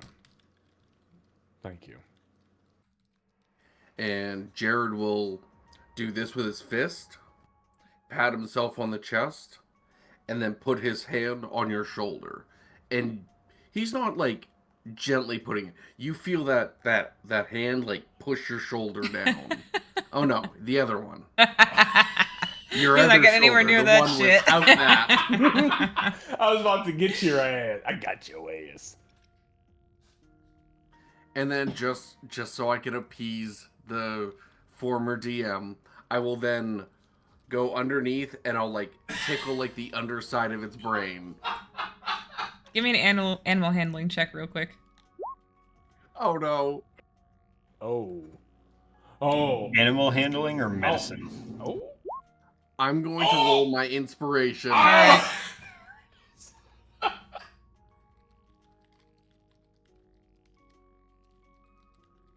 Oh. All You got It was Marcus's. destiny. You got Marcus's inspiration. So- it literally like dropped it on the top of the screen. Yeah. And hit there, and it just stopped. I'm like, that's not a roll. You hate it. I know exactly how you feel. hate how that. You hate it. You like reach up and you want to like it for Marcus's sake, but it is so gross. You can barely keep a straight face, and you're just like, yep, okay, yep.